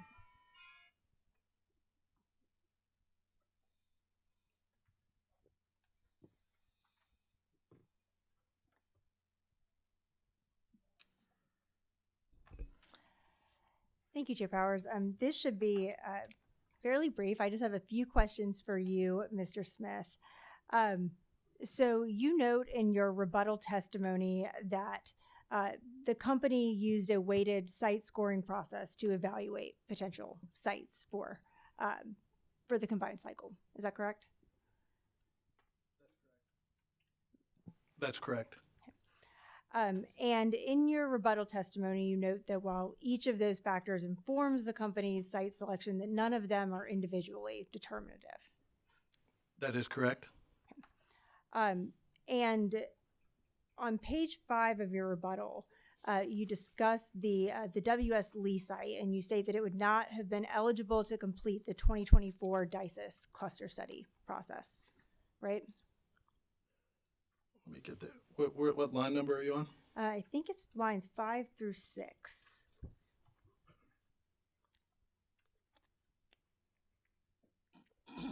Could you repeat the question? Yes, you stated the WS Lee site was not eligible to complete the 2024 DICES cluster study process. Is that correct? That is correct. Okay. And that is because DEC does not have site control of all the land needed to connect the facilities at that location to the grid. Is that right? That is correct. The company would need to have the WS Lee site would need to have a 5-mile greenfield transmission line to interconnect to the grid, and is a requirement to have site control of that to enter into the DICES process. Okay. Did the company ever take any affirmative steps towards gaining site control? We, as part of our process, met with our real estate team during our process to understand if we would be able to get site control in a timely manner to be able to enter into the 24 DICES process. The DICES process closed in June of 2024, and we were going through our site evaluation in late 2023. Talking with our real estate folks, it was determined that we would not be able to gain site control. Okay.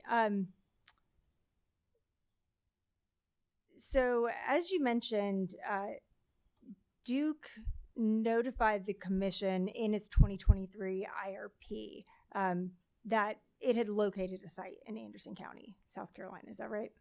That's correct, but that was during the hearing, which I believe was in 2024 for the 2023 IRP. Correct. You're at the hearing for the 2023 IRP.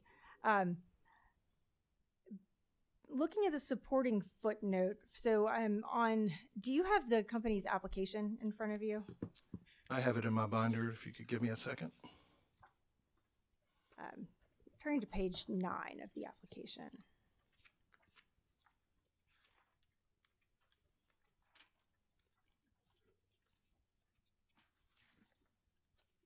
I'm there.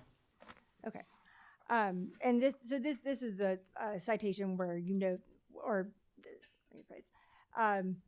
Looking at the last paragraph, that's where the company states, like at the hearing on the 2023 IRP, that the company informed the commission that it had located a site. Is that right? That is correct. Okay.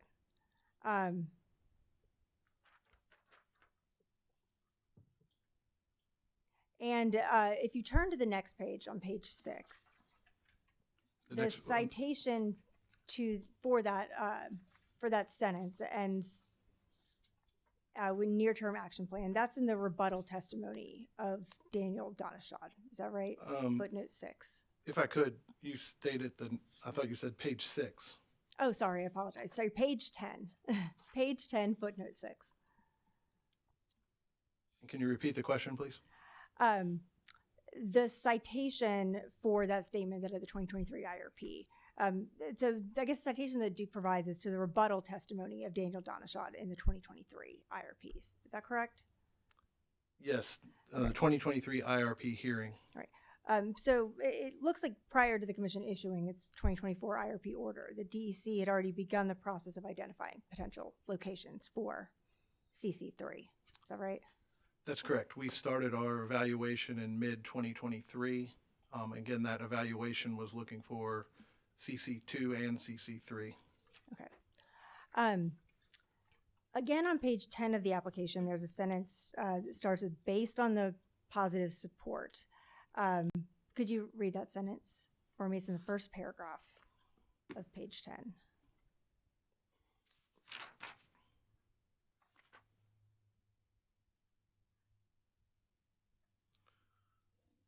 Based on the positive support from the initial engagement with local officials in Anderson County, DEC further informed the Commission that it was advancing its activities for locating a combined cycle in South Carolina as a critical asset in the company's IRP to ensure reliability while meeting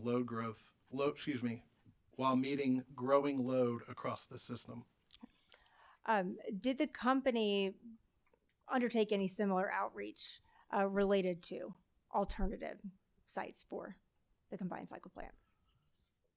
At the time, we had determined that the Anderson site was the best site, and so our focus was on the Anderson site. Okay. Thank you. Those are all of my questions. Thank you very much. Any commissioner questions? Commissioner Caston. Quickly. They put y'all both up there so I wouldn't get you confused, didn't they? Relative to the 5-mile transmission line you would have needed, just out of curiosity, what width is that? How much right of way would you need?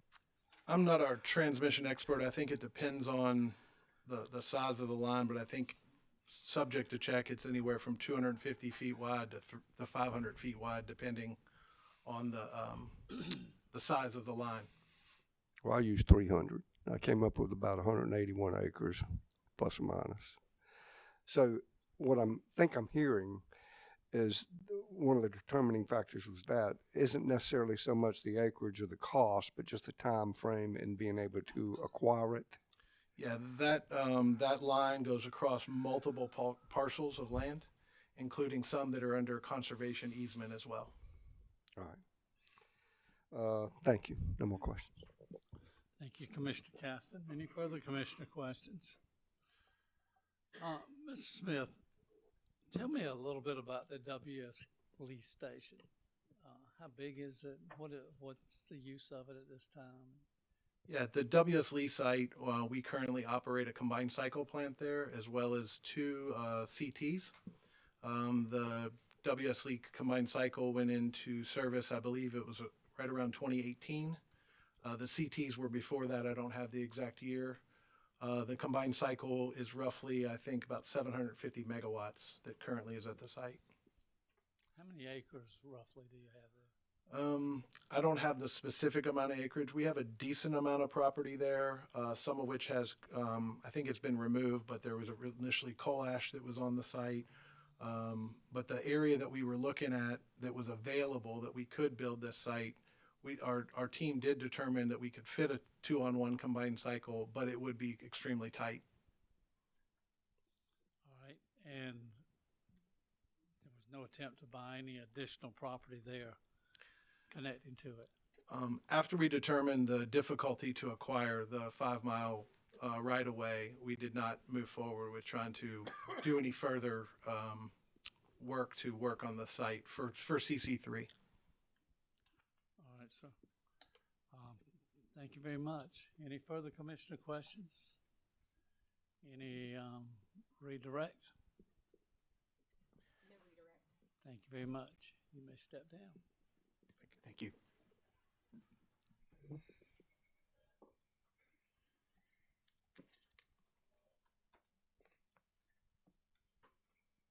Mr. Chair, at this time, the companies would call Ms. Alicia Dash and Heather Shirley Smith to the witness stand. All right.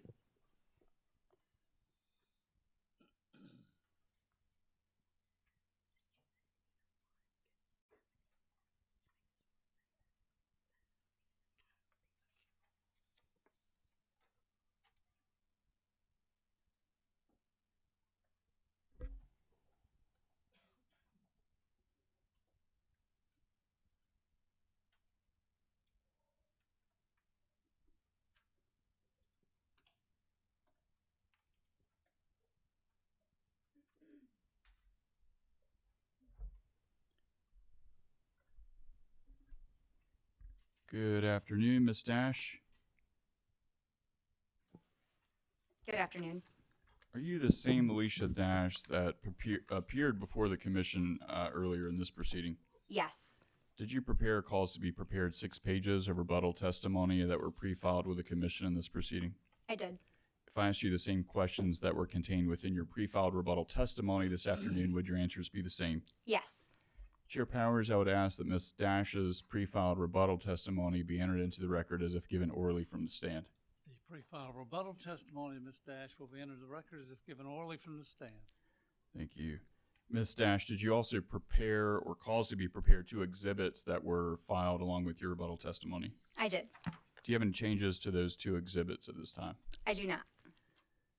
Mr. Chair, I would ask that Ms. Dash's 2 pre-filed rebuttal exhibits be entered into the record as the next composite hearing exhibit.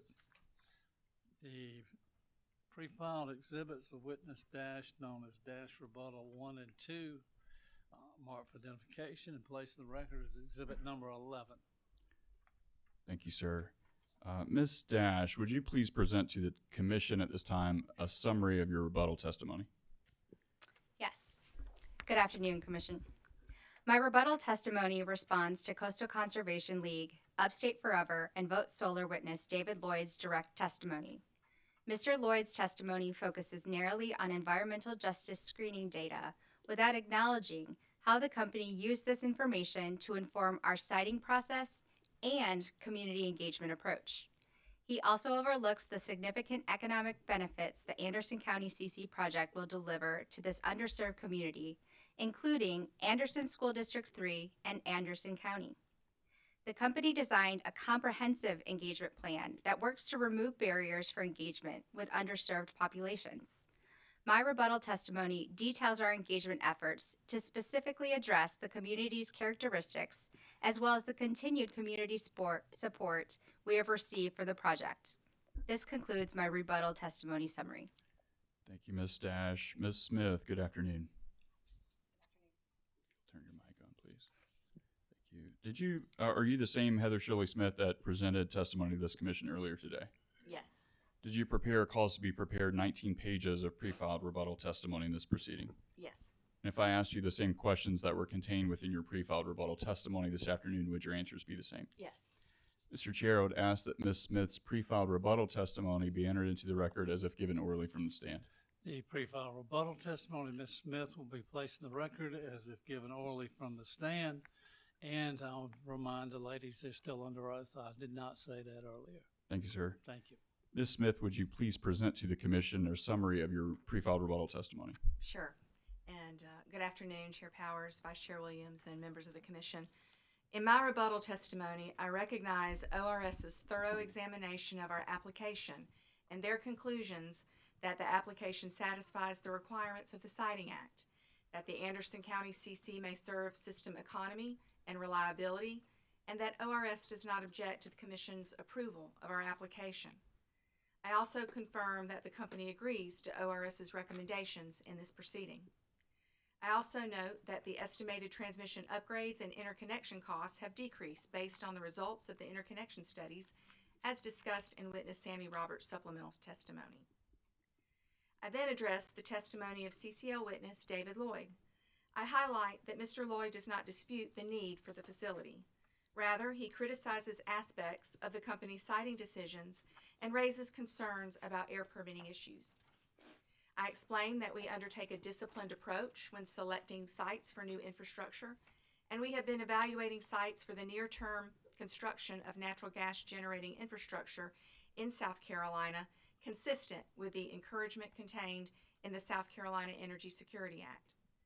The Anderson County CC site lies within the industrial backbone of Anderson County, is near other gas and transmission infrastructure, and is expected to bring substantial community and economic benefits, including an expected $567 million in economic activity, hundreds of construction jobs, and approximately $12 million per year in tax revenues to Anderson County to fund public services such as schools. Mr. Lloyd also makes assertions about air permitting that are either inaccurate or, we believe, are beyond the scope of the proceeding. I explained that the air permit materials Mr. Lloyd critiques were an initial transmittal to the South Carolina Department of Environmental Services to begin the process and facilitate early review, but those materials do not represent the company's final air permit application, which we expect to file in early 2026. Technical issues related to air permitting are within the jurisdiction of DES, as explained in filings submitted by council in this docket, and we believe that bringing issues that belong in front of DES to the Commission is inappropriate and could convert this Siting Act proceeding into an adjudication of the issues attendant to the air permitting process, a process which is wholly within the scope of DES. Finally, my testimony confirms that the robust record in this proceeding, including the ORS's testimony, demonstrates the undisputed need for and benefits of the Anderson County CC to reliably serve South Carolina customers, and confirms selection of the Anderson site under the Siting Act as satisfying the public convenience and necessity. Accordingly, the company believes that the Commission should issue the certificate to the joint applicants. That concludes my rebuttal summary testimony. Thank you, Ms. Smith. Mr. Chair, Ms. Dash and Ms. Smith are available for questions. Thank you, sir. Mr. Willoughby? No questions. Mr. Walsh? No questions. ORS? No questions. Ms. Mixon?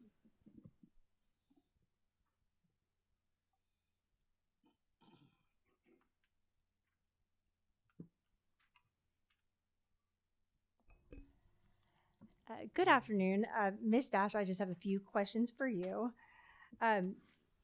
Your direct testimony describes Duke's community engagement activities related to various stages of the timeline for the plant, from planning to construction. Is that right? That is correct. And you provided in your direct testimony exhibits a number of materials that Duke has shared with members of the community around the plant and the public about the Anderson plant. Is that correct? That is correct. Okay. Do you have your direct exhibit 1 available?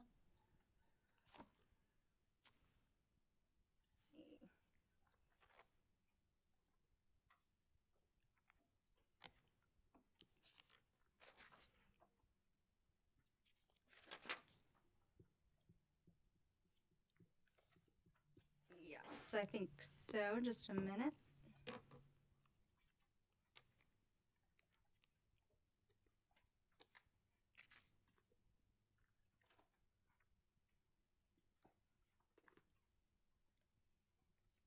And I'm happy to grab a copy from my binder too, if that would be You helpful. have a copy that might be quicker One's- than scanning through.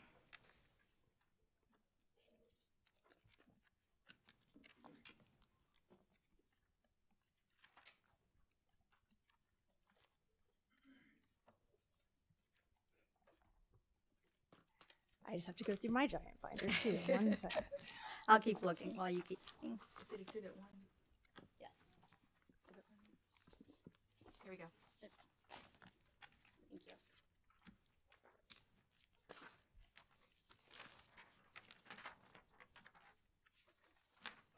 There's 2 more pages.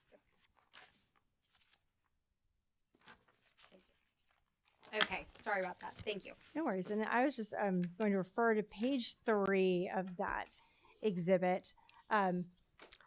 So there's a question on that page that asks what environmental impacts will be considered. Could you please read Duke's answer to that question? As part of the project planning and permitting process, we will conduct detailed environmental studies to assess air quality, water use, noise, traffic, and other factors. We are committed to designing and operating the plant in a way that meets stringent environmental regulations. Thank you. Subject to check, would you agree that this statement is the only mention in the materials that you provided that discusses potential air pollution from the plant? Subject to check, yes. Okay. And are you aware that a similar statement is made on the company's website about the Anderson facility? Subject to check, I'm sure. You would, sorry. Go ahead, sorry. You would agree, would you not? This statement does not provide any specific information about air pollution impacts that the plant might have on community members. It specifically addresses that the regulatory process will be followed. But so, for example, there isn't any discussion of what pollutants may be emitted from the plant. Is that correct? Correct. There is no discussion of air pollutants. Or at what levels? That is correct. Or potential health impacts from those emissions. That is correct. Okay. In your rebuttal testimony, you also respond to witness Lloyd's testimony, raising concerns about environmental justice impacts, and you note steps that Duke took to ensure accessibility and to remove barriers to participation in some of the company's events. Is that correct? That is correct. Your rebuttal testimony does not identify any changes that DEC has made to the design of the plant in response to community feedback. Is that correct? That is correct. Right now, where we are in the process, we wouldn't be in a position to make design changes. Don't have a project yet. We're going through the process, we're following the steps, and our engagement activities have been in alignment with the phases and the milestones of the project. So if there were a lot of concerns raised by the community about air emissions or health impacts from the plant, would the company be in a position to address those impacts through any design changes to the plant? So it's really important that we right now are in a process of listening, learning, and taking that information, the questions that are asked, any concerns, and also the positive feedback, and take that back to our project team and the subject matter experts for consideration. And then, of course, as appropriate within the milestones and phases of the project, we'll certainly respond with information or any sort of steps that we were able to take as a result of that. Thank you.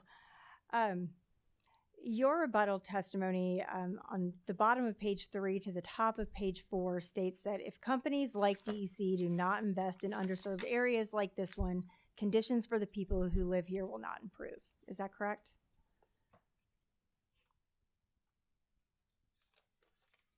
That is correct. And you cite jobs during construction and operation of the plant, along with tax benefits for the community and for schools as benefits that the plant may bring to the community. Is that right? The company commissioned a third party to conduct an economic impact study of the project, and the results of that suggested that the project will support approximately 2,200 jobs on an annual basis throughout construction of the project. And once we're in full operation, it will support up to 35 well-paying full-time jobs.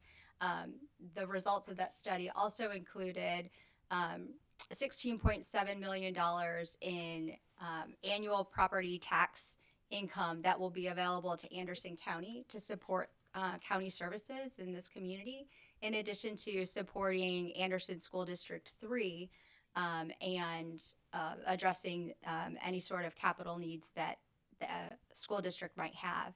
And as you might recall, at the public hearing on February 2nd, Kathy Hipp, the superintendent of the school district, did come and speak in support of the project and talked about the impact of this new revenue and how it will be a game changer for this community.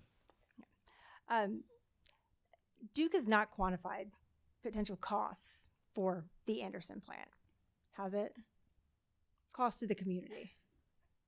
We commissioned a third-party economic impact study to evaluate the impact of this project, specific to this community and specific to this project. Okay. Did that study take into account potential costs associated with health impacts resulting from the pollution from the plant? I can't speak to everything that the third-party consultants looked to, but I can speak to the results of the study, which did include the jobs, the tax revenue for the area, and the economic boost that will be provided to this community. Okay. Ms. Shirley Smith, I believe that study was an exhibit to your direct testimony. Is that correct? Yes. Can you speak as to whether potential health-related costs from the plant were included in the scope of that study? I don't think they were, but I also don't know if we're talking about quantifying the unquantifiable. I think that if our plant is operating within the limits that the state and the federal government set out, those are safe limits. And so I don't know that there will be any costs. I do know when I think about the health of that population in the surrounding area, I think about the additional jobs, and we've talked a lot about the school, but I also think a lot about employment. I think about health insurance that comes with employment. I think about better education in schools. I think about the potential of better food in schools. And I think about all the ways in which economic development helps our state and helps our communities. And I have seen that firsthand, having lived in the upstate pre-BMW and having lived in the upstate post-BMW. It's a very, very different area, and it to me is a testament of what large-scale investments in communities can mean for the inhabitants of them. You'd agree there is a point where the cons of additional pollution would outweigh potential economic benefits. would you Object not? to the form of the question, Mr. Chair. It's argumentative. Could you repeat the question? Is there a point where the cons of additional pollution would outweigh potential economic benefits? I suppose for everything there is a tipping point, but I suspect that and would expect that the federal government and DES would have stepped in long before that, because that suggests we would not be operating within the parameters of what has been deemed appropriate by our state and federal regulators. Ms. Smith, you're not an air quality expert, is that correct? No, I'm not. Okay. And we do have air quality experts, and they interact with the Department of Air Quality, the Bureau of Air Quality at DES. Okay, so you're not aware that public health officials generally agree that there is no safe level of PM 2.5 exposure. Object to the form again, Mr. Chair. She just said that she's not a environmental policy expert, and the council proceeded to ask a question in that territory. Well, she can always say she doesn't know. Thank you. Sorry, Mr. Chair. It's cross-examination. She can always say she doesn't know the answer. There also wasn't a sufficient basis for the question as well. It assumes facts, not in evidence, Mr. Chair. I'm going to overrule you. It's cross-examination. Thank you. Ms. Smith, have you read Mr. Lloyd's testimony in this proceeding? I have read Mr. Lloyd's testimony. Are you aware that in his testimony that he cites to a variety of sources in making a claim that public health officials state that there is no safe level of exposure to PM 2.5 pollution? I read that he wrote that, but as a regulatory person, I lean very heavily on compliance with regulatory obligations with our state and federal agencies. Thank you. Those are all of my questions. Thank you for your time. Thank you. Any commissioner questions? Commissioner Cassidy. I'm sorry. I'll go ahead. You were looking that way. Ms. Smith, if I'm understanding the company's position, the utility is required and responsible for receiving all local, state, federal environmental permits. Yes, sir. And the Public Service Commission is not responsible for any local, state, or federal permits. Yes, sir. That's correct. Something I was thinking about during the discourse throughout the day, hypothetical, if you want to answer it. If, and I'm going to just use a number, 1 is meeting the, requirement for the permit, whatever that is. Duke cannot propose 0.9. It's got to be at least 1. I don't even think I can go down that that avenue. If we don't get a permit, we don't do the plant. I'll accept that. It's not about the numbers. It's about you either meet it or you don't. Right. Okay. I probably should have asked it that way. That's much better. Thank you. No more questions. Commissioner Thomas. Thank you. Ms. Shirley Smith, I believe my question's probably for you. So basically, the basis of my question is the obligation to serve is kind of underlying most everything the company does. Is that correct? That's correct, sir. Okay. And that obligation to serve is 24 hours a day, 7 days a week, and 365 days a year. Is that correct? That is correct. Okay. And were you at the public hearing, public hearing in Anderson? I was. Okay.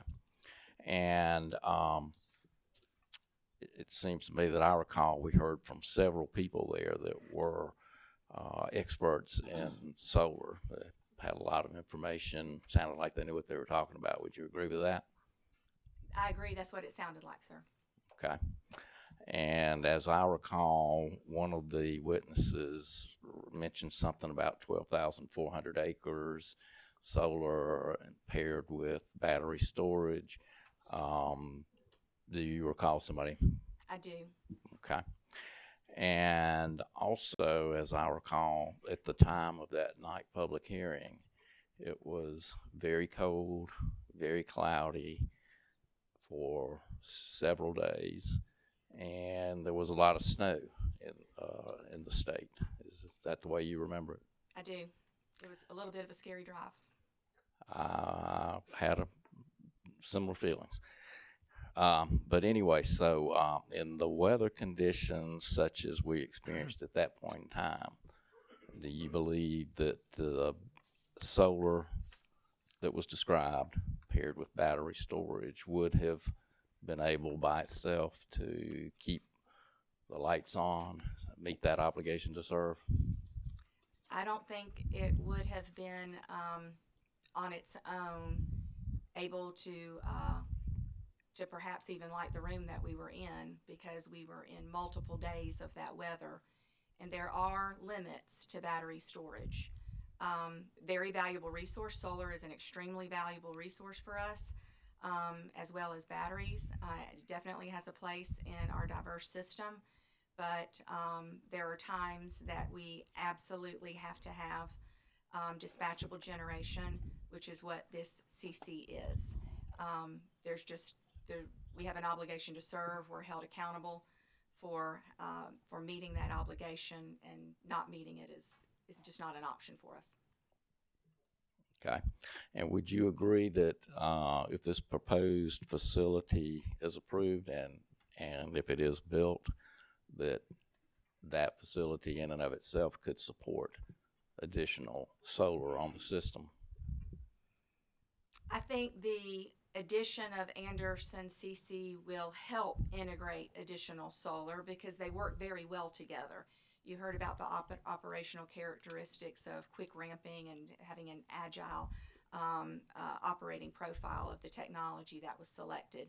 And that's the exact type of technology that is so complementary of solar. If you think about the dips and the sort of, I don't know how to say this, how solar does this.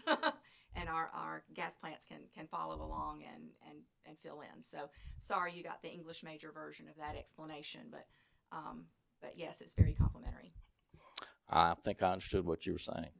So I guess basically then what you're saying that if this facility is approved and built, that it could be part of the all of the above solution, which does include additional solar. Would you agree with that? Yes, absolutely. Okay. Thank you. That's all I have. Thank you, Commissioner Thomas. Commissioner Brett. Thank you, Mr. Chairman. I have a quick question for Ms. Smith. And I just want to make sure I understood it, your comment right about the taxes. Is that what this facility would pay to Anderson County? Was it $5 million? Yeah, what we were talking about is just the impacts of this single facility. And so just to do a little rundown, that's 2,200 jobs annually during the construction period. 746 of those jobs are estimated to be in Anderson County. We haven't talked about the statewide impact, but from the study, it was concluded that there would be a $1.3 billion positive statewide impact to GDP during the construction, and that this facility would generate $16.7 million in average annual property taxes during the first 10 years, and 72% of those taxes would go to support local activities, schools.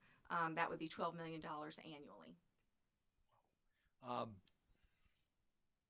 And you're talking about an economic impact. That's huge, because I do know what Duke pays for one county in the upstate I was very familiar with, and the second largest taxpayer in the county. And it's made a tremendous impact on those schools, because in South Carolina, I think it's pretty much an average school district gets 70 to 75% of those taxes paid. So when the superintendent got up and talked about in that public hearing what it would mean to District 3, which she said was the poorest district in Anderson County, I think it would be huge. But I just want to make sure I understood that right. You did. Okay.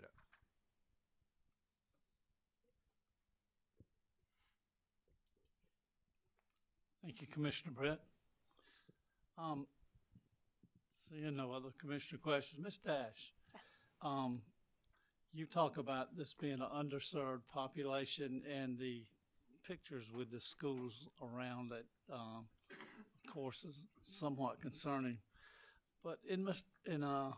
Lloyd's testimony, he talked about pollution would have a specific harm to people of race or certain diversity and socioeconomic standing. Can you address that or explain that to me? So I don't think I'm qualified to specifically address those issues. I'm not an environmental health or health expert, but what I can say is that we took that information in understanding the characteristics of this community, and from an engagement plan perspective, we considered what potential barriers could there be for folks in this area to participate in engagement, to provide us with feedback, to ask their questions, and to receive information. And that's how our team used that information to help communicate and to build upon our engagement strategy throughout this process. Okay. So it'd be your opinion that having this here is going to be of such benefit that it outweighs any possible problems? It would be my opinion, yes, that this project will be positive for this community. And we've actually spoken with a lot of people in this community that have shared their support for the project, including neighbors that live right across the street. All right. And I noticed driving to Anderson one day that there's houses stuck all kind of places in the woods, and I'm talking about some upscale houses in that, not far from, I guess, from that area. Is that correct? There certainly can be. I've been to the site and in the community many times, and so there are various range of types of homes in the area, but I couldn't speak to their actual value. Okay. And as far as any future technology that helps prevent any pollution, certainly Duke is going to consider that. Ms. Smith? Yes. Okay. Thank you both very much. Anything further? Any redirect? No redirect, Mr. Chair. This rests the company's case. Thank you. There's no other testimony to be presented. I want to do a little housekeeping. I think I said that we may rule on the motion at this time, but I am going to put that in the final order of the commission and not now. Also, there's been a lot of talk about the application and the attachments to it. Would anybody want to put that into evidence? I believe that is one of Ms. Heather Shirley Smith's direct exhibits, which should already be part of the evidentiary record. Okay. Thank So you, it's sir. already in? Yes, sir. Okay, Thank you. Just wanted to check. Is there anything else from any party that we need to address at this time? Mr. Chairman, We'll do that. wait a minute. The other thing is there will be a sign-in sheet at 6 o'clock. I guess you'll make that motion at that time to enter it. Yeah, Chair Powers, I would ask that the sign-in sheet from this morning's customer public hearing be entered into the record as the next hearing exhibit. All right, that'll be exhibit number 12. Mr. Chairman, with regard to the application, I think there's a confidential section that may need to be protected. All right, and that section will remain confidential. Thank you. Anything further at this time? All right, we're going to recess until 6 o'clock, and we will have the public hearing at that time. Thank you all for your testimony, for your courtesies to each other, and we'll see it, whoever remains, at 6 o'clock. We're in recess. Excuse me?